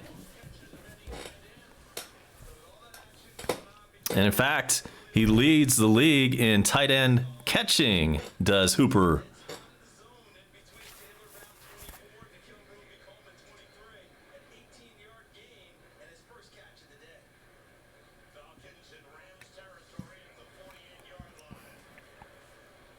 Falcons have it on the Rams, 48. A minute 12 left in the third. Ryan will dump off again to Hill. That's a completion and a gain of 2 yards. Bring up second down.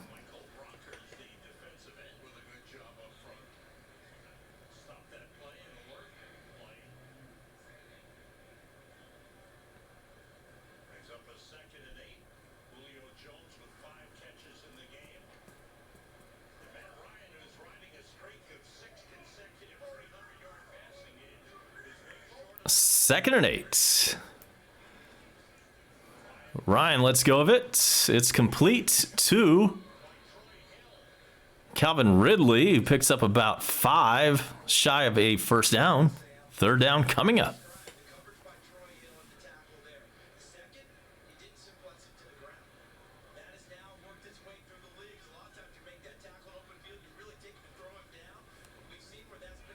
Shout out to Rhetoric916. Thanks for being here. 3rd and 1. Last play of the third quarter. Ryan completes one to Hill. This running back that we didn't know about before he stepped into the game, and that's going to be a first down, and that's going to be the end of the third quarter. Before we get out, a shout to Trash Boat 172. Thank you so much for joining us. We will step aside and be back for the fourth quarter of action from Atlanta, where the Rams are up 27-3 over your Atlanta Falcons.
Fourth quarter about to start. 1st and 10 for the Falcons. And there's another play to Hill. Pitch back, and unfortunately he loses about 5. Fowler Jr., linebacker extraordinaire, has had a day today for the Rams, including that play right there for the loss. Falcons don't have anybody that can get after it like these guys. And guess who the defensive coordinator is for the Falcons? It is one head coach Dan Quinn. 2nd and 16, back to the 34-yard line of the Rams. Ryan, back to pass, looking, completes one to Ridley. And that's a pickup about 7. That'll bring up 3rd down and fairly long. 3rd and 10 to be specific.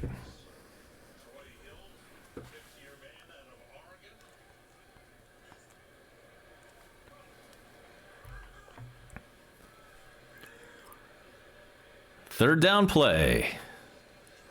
Here it is. And Matt Ryan goes down, sacked again.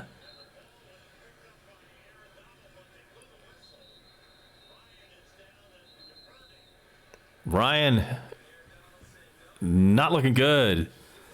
He is down on the ground after another sack.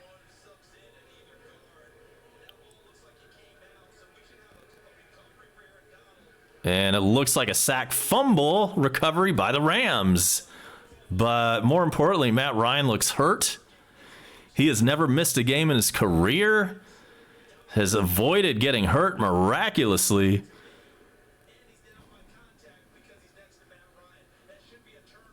Okay, Matt Ryan's back up, limping.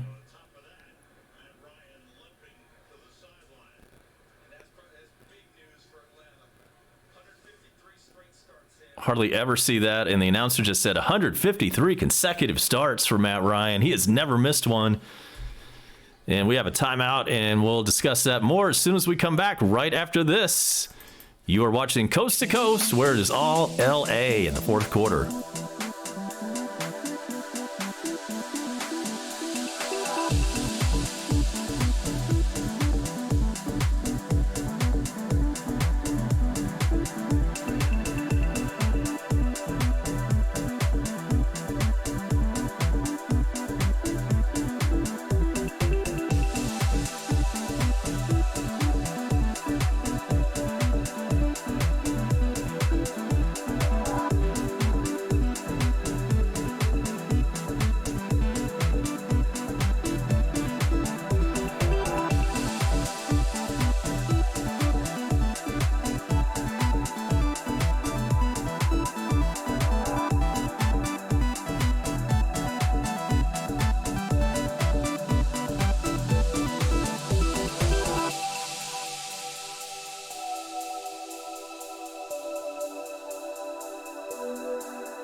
Rams with the ball after the turnover. Rams are in their own territory. That one was a scoring opportunity for Atlanta. Matt Ryan headed for the tent.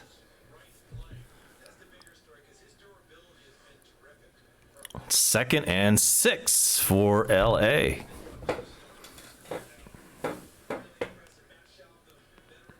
Welcome in, Linda. Hello there. Welcome into our misery.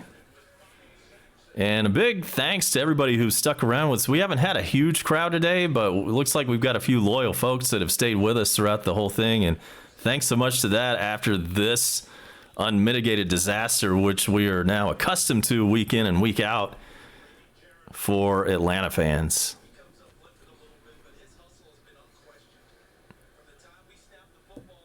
Under 13 minutes to go in regulation. Rams with the ball. That was a first down. Fresh set of downs for them. Hey, let's go Falcons. I agree with that. And I'm not going to stop being a fan, but I really hate the way everything is played out this year.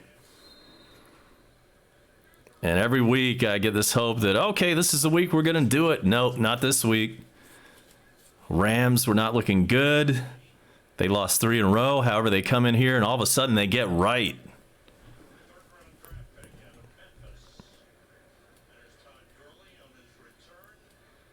Falcons and Seahawks next week. If I can get a really cheap ticket, I might go to that one.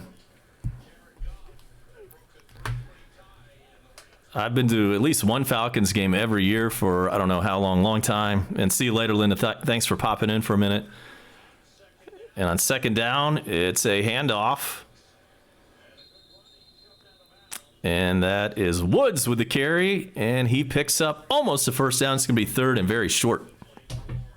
But if I can get in really cheap to next week's game, I might go. And by cheap, I mean like $30-ish. That's a tall order to get into an NFL game for that cheap, but I'm going to see if I can do it. I won't pay anything more than somewhere in that neighborhood, though.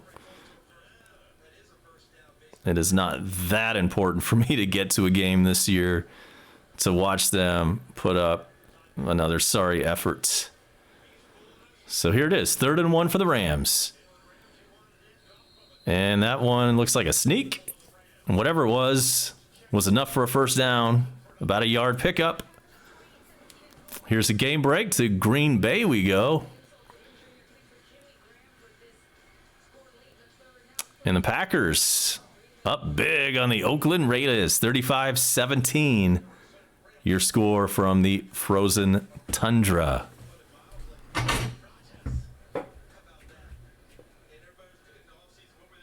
Rams with another first down.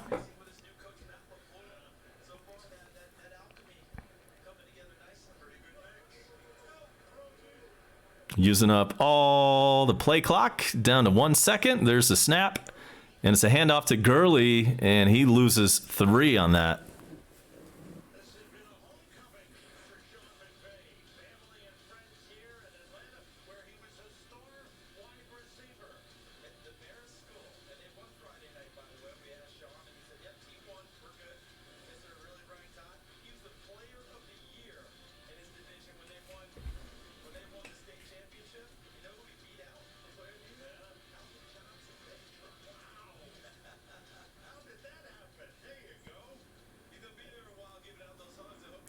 Sean McVay, Los Angeles head coach, hugging lots of people on the sideline. If you did not know, he went to a very exclusive private school in Atlanta, the Marist School, where he was a football standout.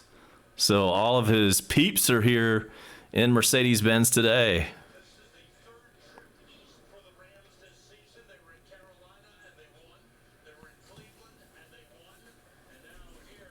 So quite the homecoming for McVay.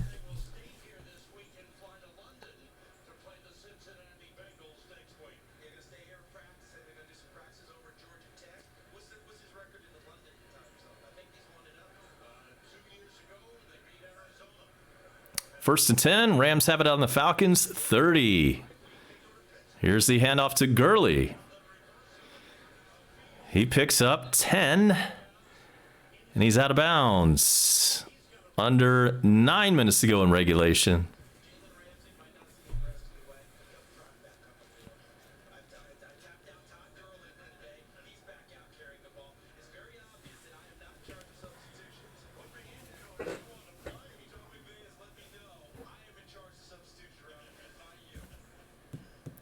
Gurley, 15 attempts, 40 yards. Had several decent plays, but he's also been dropped for a few losses. Rams have it on the Falcons. 20. It's 1st and 10. Another handoff to Gurley again. Tries to get outside. Does, and picks up 5. Tackled at the 15 with 8 minutes and 7 seconds.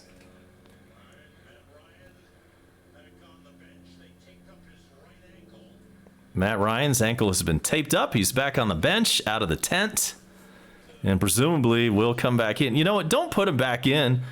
Don't put Matt Ryan back into this game. It's the last thing we need at this point. Especially if the Rams score here, it would be over. Rams call a timeout.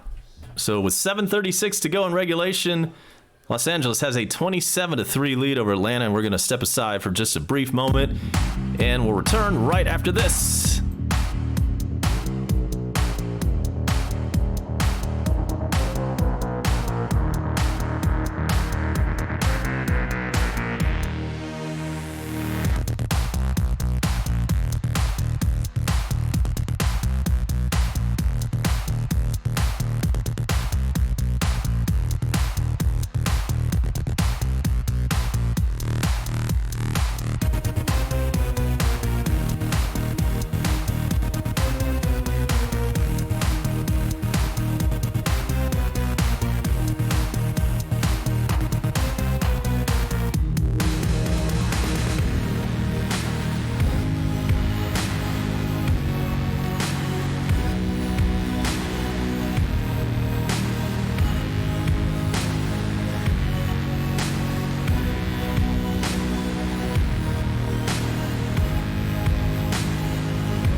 Gurley gets it again on 2nd and 5, picks up a few.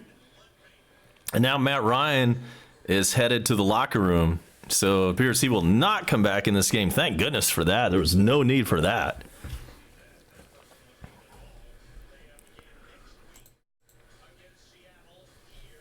So Matt Ryan's consecutive game streak is very much on the line. However, we've probably seen him recover from worse than that. He's kind of limping a little bit. 3rd and 5, ball on the Falcons 15. Under 7 minutes to go. Here's the snap. Goff passing, completing, and down at the 1. Woods down at the 1-yard line.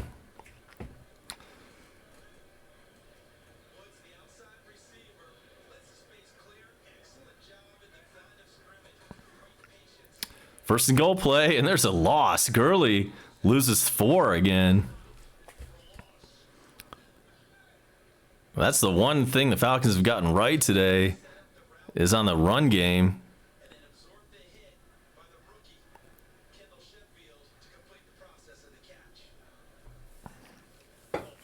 Almost no fans left here at Mercedes-Benz Stadium.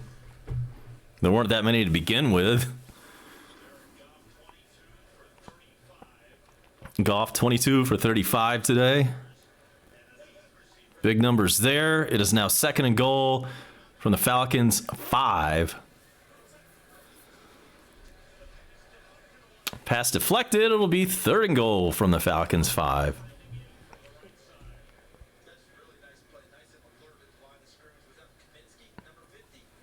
Clock is stopped with 5:49 remaining in regulation.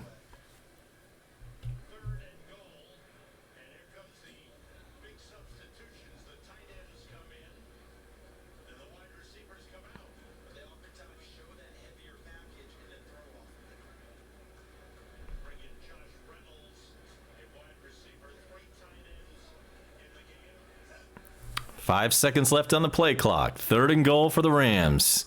Here's the snap. Goff looking to the end zone, and that's incomplete. Field goal attempt coming up.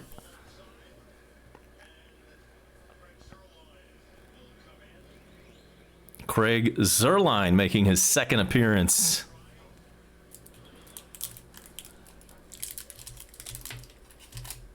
Very short field goal coming up.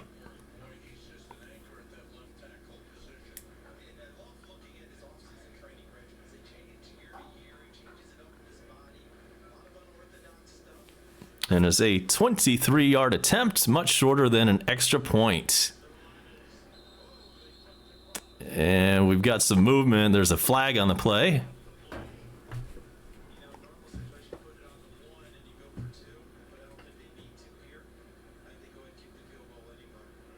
That's on Atlanta.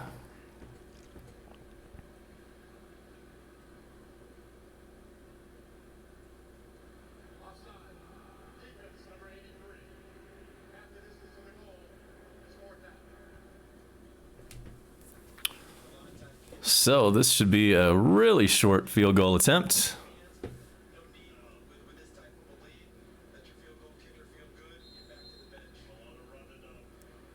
So it will be a 21-yard attempt. It's about what the old extra point distance was.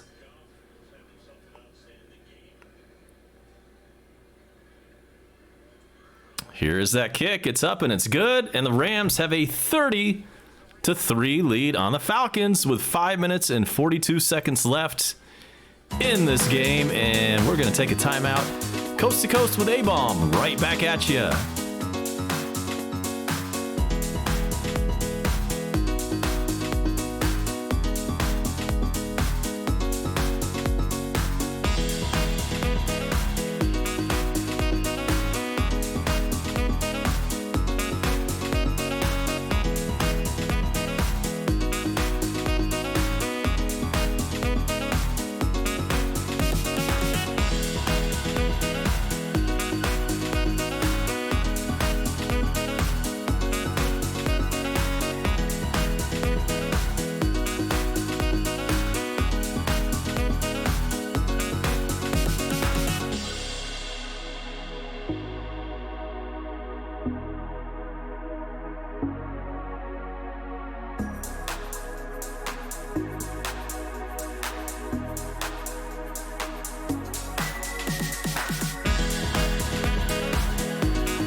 All right, Rams kicking off here, and that one's going to exit the end zone, so Falcons will have the ball in their own 25. Let's see who comes out to play quarterback. Matt Ryan got injured on a sack fumble. Schaub is our backup. Has he played this year? Let's see if he's the one that comes out.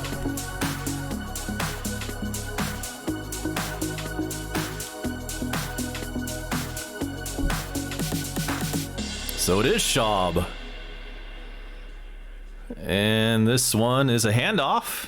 And for all you Falcons fans, you remember Schaub from way back. He was a backup to Michael Vick way back when. And then eventually went to the Houston Texans, was their starter for a couple of years. And now he's back in a scrub role with the Falcons. And there's a pass complete for a few. It's going to bring up 3rd and short. Bone Crusher says, shout out ZNA Plix. And we appreciate everybody watching on Twitch today. We appreciate all of our diehards who apparently remain with us throughout this game. Thanks so much for sticking with us through this turkey of a game. There's a handoff. Hill rushes ahead and picks up a first down. There are 4 minutes and 44 seconds left in this game, and let's have a game break. We take this one up to New York, and Saquon Barkley is in the end zone, and they draw within 3. Arizona now 24, and the New York Giants 21 with 3.5 left to go. Schaub unleashes one, and that's first down to Julio Jones. He's coming in looking sharp. Maybe this has been our answer after all. We now have a quarterback controversy. Will everybody want Schaub to start next week regardless of Matt Ryan's condition?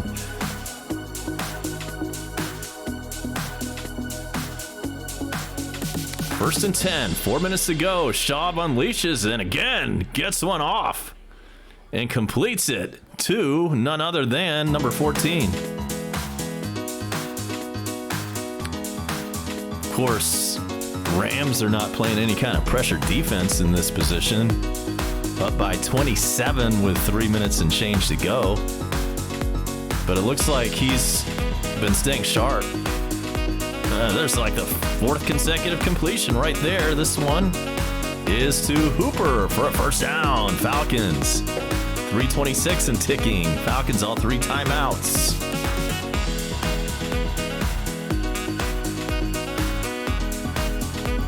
Ball is now on the Rams 14.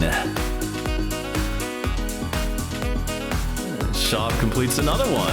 I don't think he's missed yet. That one's good for about 5. Did not catch the receiver on that. So we're under 3 minutes to go. Clock is ticking. 2nd and 6. Ball spotted on the Rams 10.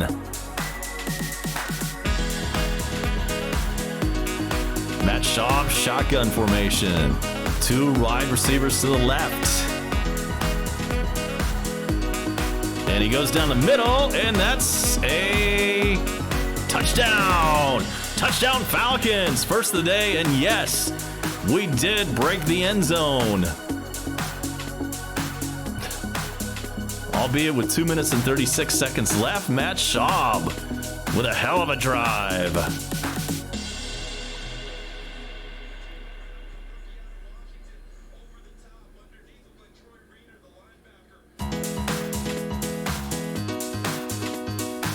Matt Schaub comes in spinning it. Nice catch, Hooper.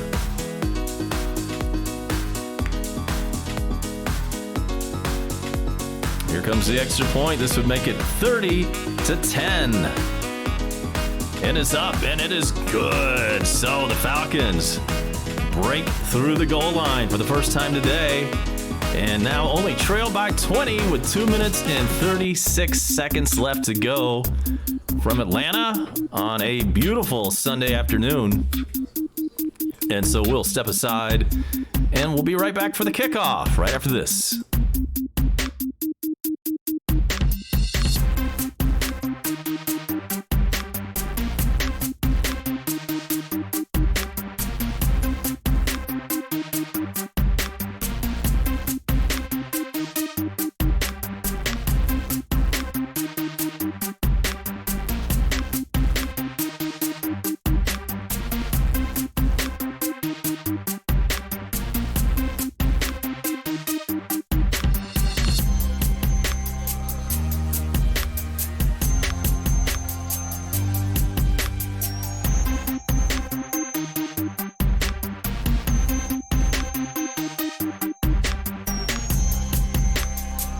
Redfern coming in, and it looks like he's going to try an onside kick. This never works anymore.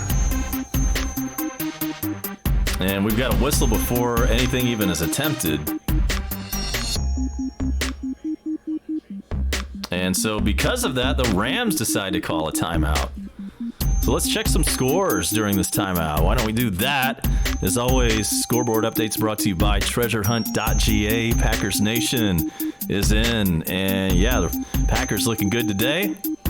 We'll get to that score in a moment. But first, the Bills are up 24-14 on the Dolphins in a back-and-forth affair. And it looks like the Dolphins are going to remain winless. And it looks like the Bills are going to move on to 5-1. Oops, just when I said that, a score came up. So just like that, it is now Bills 24 and the Dolphins 20. And if that is another touchdown, or it is, there's an extra point pending. Okay, and here comes that onside attempt. Is it going to work this time? Oh, it almost did. But the Falcons lose it out of bounds. He almost held on to that. There is a flag, and that may be just normal on this kind of onside situation. Let's check that.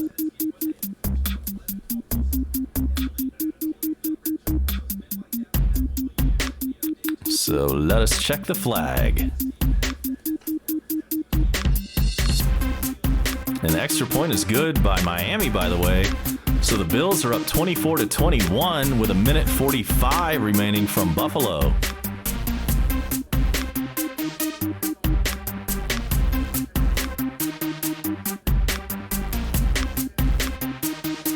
All right, so since it went out of bounds, that is LA ball off the onside kick. More scores. The Jags have a 24-10 lead over the Bengals with 4:18 in regulation. It is the Vikings 35, the Lions 24. 4 minutes to go there. Packers all over the Raiders, 42-17 at the 2-minute warning in Green Bay. With 2:44 remaining, the Colts have a 28-23 lead over the Texans. The Cardinals have a 24-21 lead in New York over the Giants. It is a final from Washington where the 49ers beat the Redskins 9-0. All other games coming your way tonight. Rams have it. 1st and 10. There's a handoff.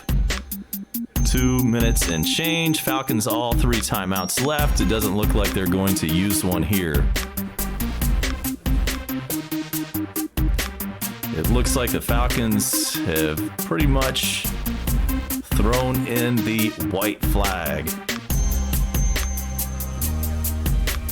And so we're ticking down to the 2-minute warning. We'll step aside and we will be back for the conclusion of this one from Atlanta on a Sunday afternoon where the Rams are up 30-10 on the Falcons.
Falcons are 19-22 since the Super Bowl disaster.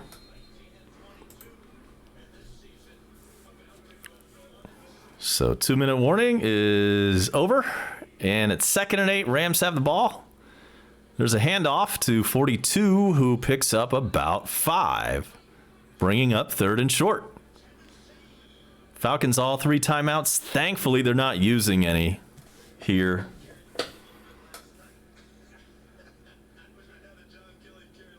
Just get this one the hell over with. Get out of here. Again, the Falcons say they're not going to do anything about the Dan Quinn situation and will not address that until the bye week, which comes 2 weeks from today. However, again, with another bad loss, and this time involving a fight on the field, would not be surprised to hear tomorrow that Dan Quinn has been fired. And on 3rd and 2, it's another handoff. And let's see if any progress was made there.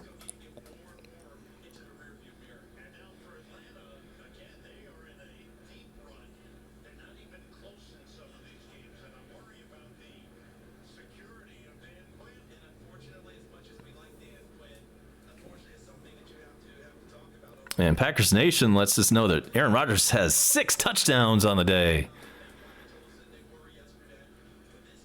It's got to be your top fantasy performer in the National Football League. So it is 4th and 1. The Rams are going to go for it. But there's a flag on the play. Arthur Blank is shown on the sidelines looking on. Not a happy man.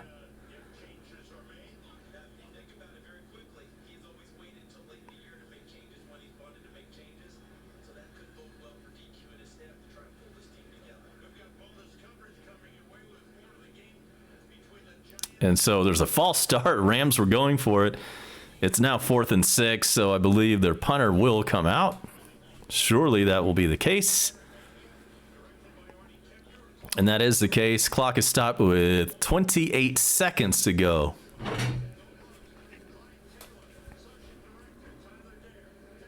Here comes Hecker to punt. He completed a pass earlier today, which was instrumental in the Rams racking up as many points as they have.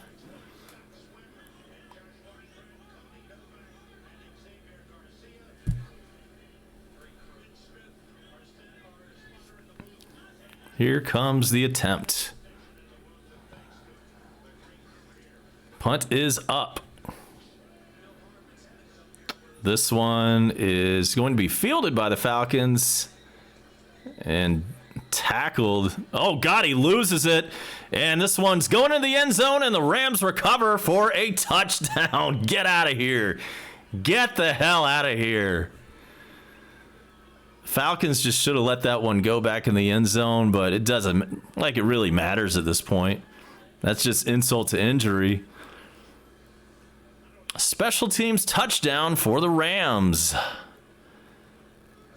And who was that for the Falcons that fielded the punt? That was Gage, and he just got turned around twice and just could not hang on to it. The ball squibbed away, headed for the end zone, and a Rams player fell on top of it there. Holy cow. And so now this game is just going to go on longer. We're going to have an extra point and then a kickoff when the game should have already been over. And so we will be going over all the scores again as soon as this one goes final. First, we've got an extra point attempt, which is good. So it's now 37-10 Rams, and now we've got a kickoff.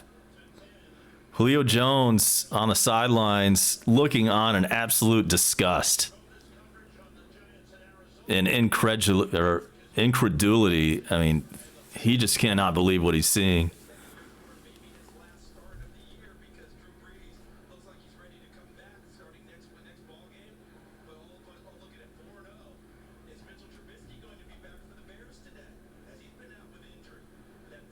So, another hospital job on the Falcons. How many of these have we seen this year?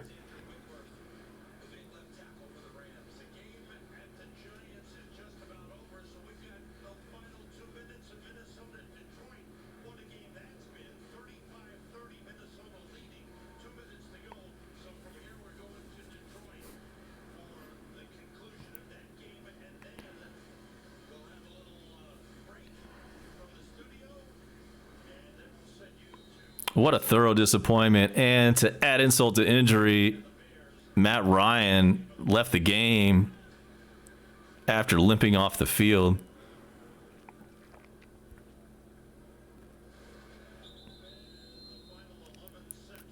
So there's the kickoff. It's a touchback, and the Falcons will have the ball with 11 seconds to go, down by 27 points.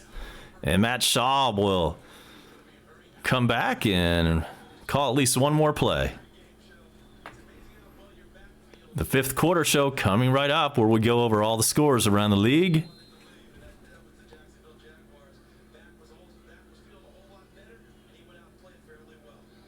Matt Schaub under center, and he will kneel on it.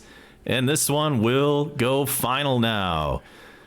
The final score from Atlanta on a beautiful Sunday afternoon: the Rams 37, the Falcons 10. Rams improved to 4-3. Falcons drop to 1-6. And the hot seat gets even hotter for Dan Quinn after another shit show in Atlanta. So before we get out of here, as promised, let's go over the scores. It is a final. The Bills moved to 5-1 as they beat the Dolphins 31-21. With 2:12 left in Cincinnati, the Jaguars have a 24-10 lead over the Bengals there. With 2:07 in regulations, the Vikings have a 35-30 lead over the Lions. It is a final from Green Bay, where the Packers beat the Raiders 42-24.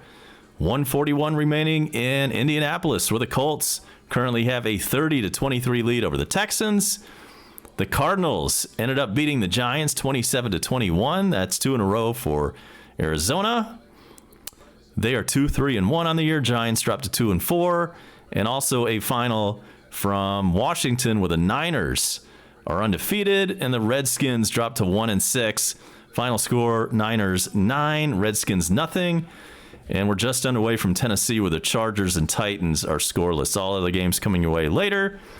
This is A-Bomb. Going to get the hell out of here and enjoy the rest of this beautiful Sunday afternoon. Thanks for everybody who stuck around through another pitiful performance by the Falcons. We know there are still some real fans out there. So we're going to play the Falcons lose music as we get out. And thanks everybody once again for joining us. Like and subscribe on your way out. A-Bomb is out of here on Coast to Coast, and we'll see you next time.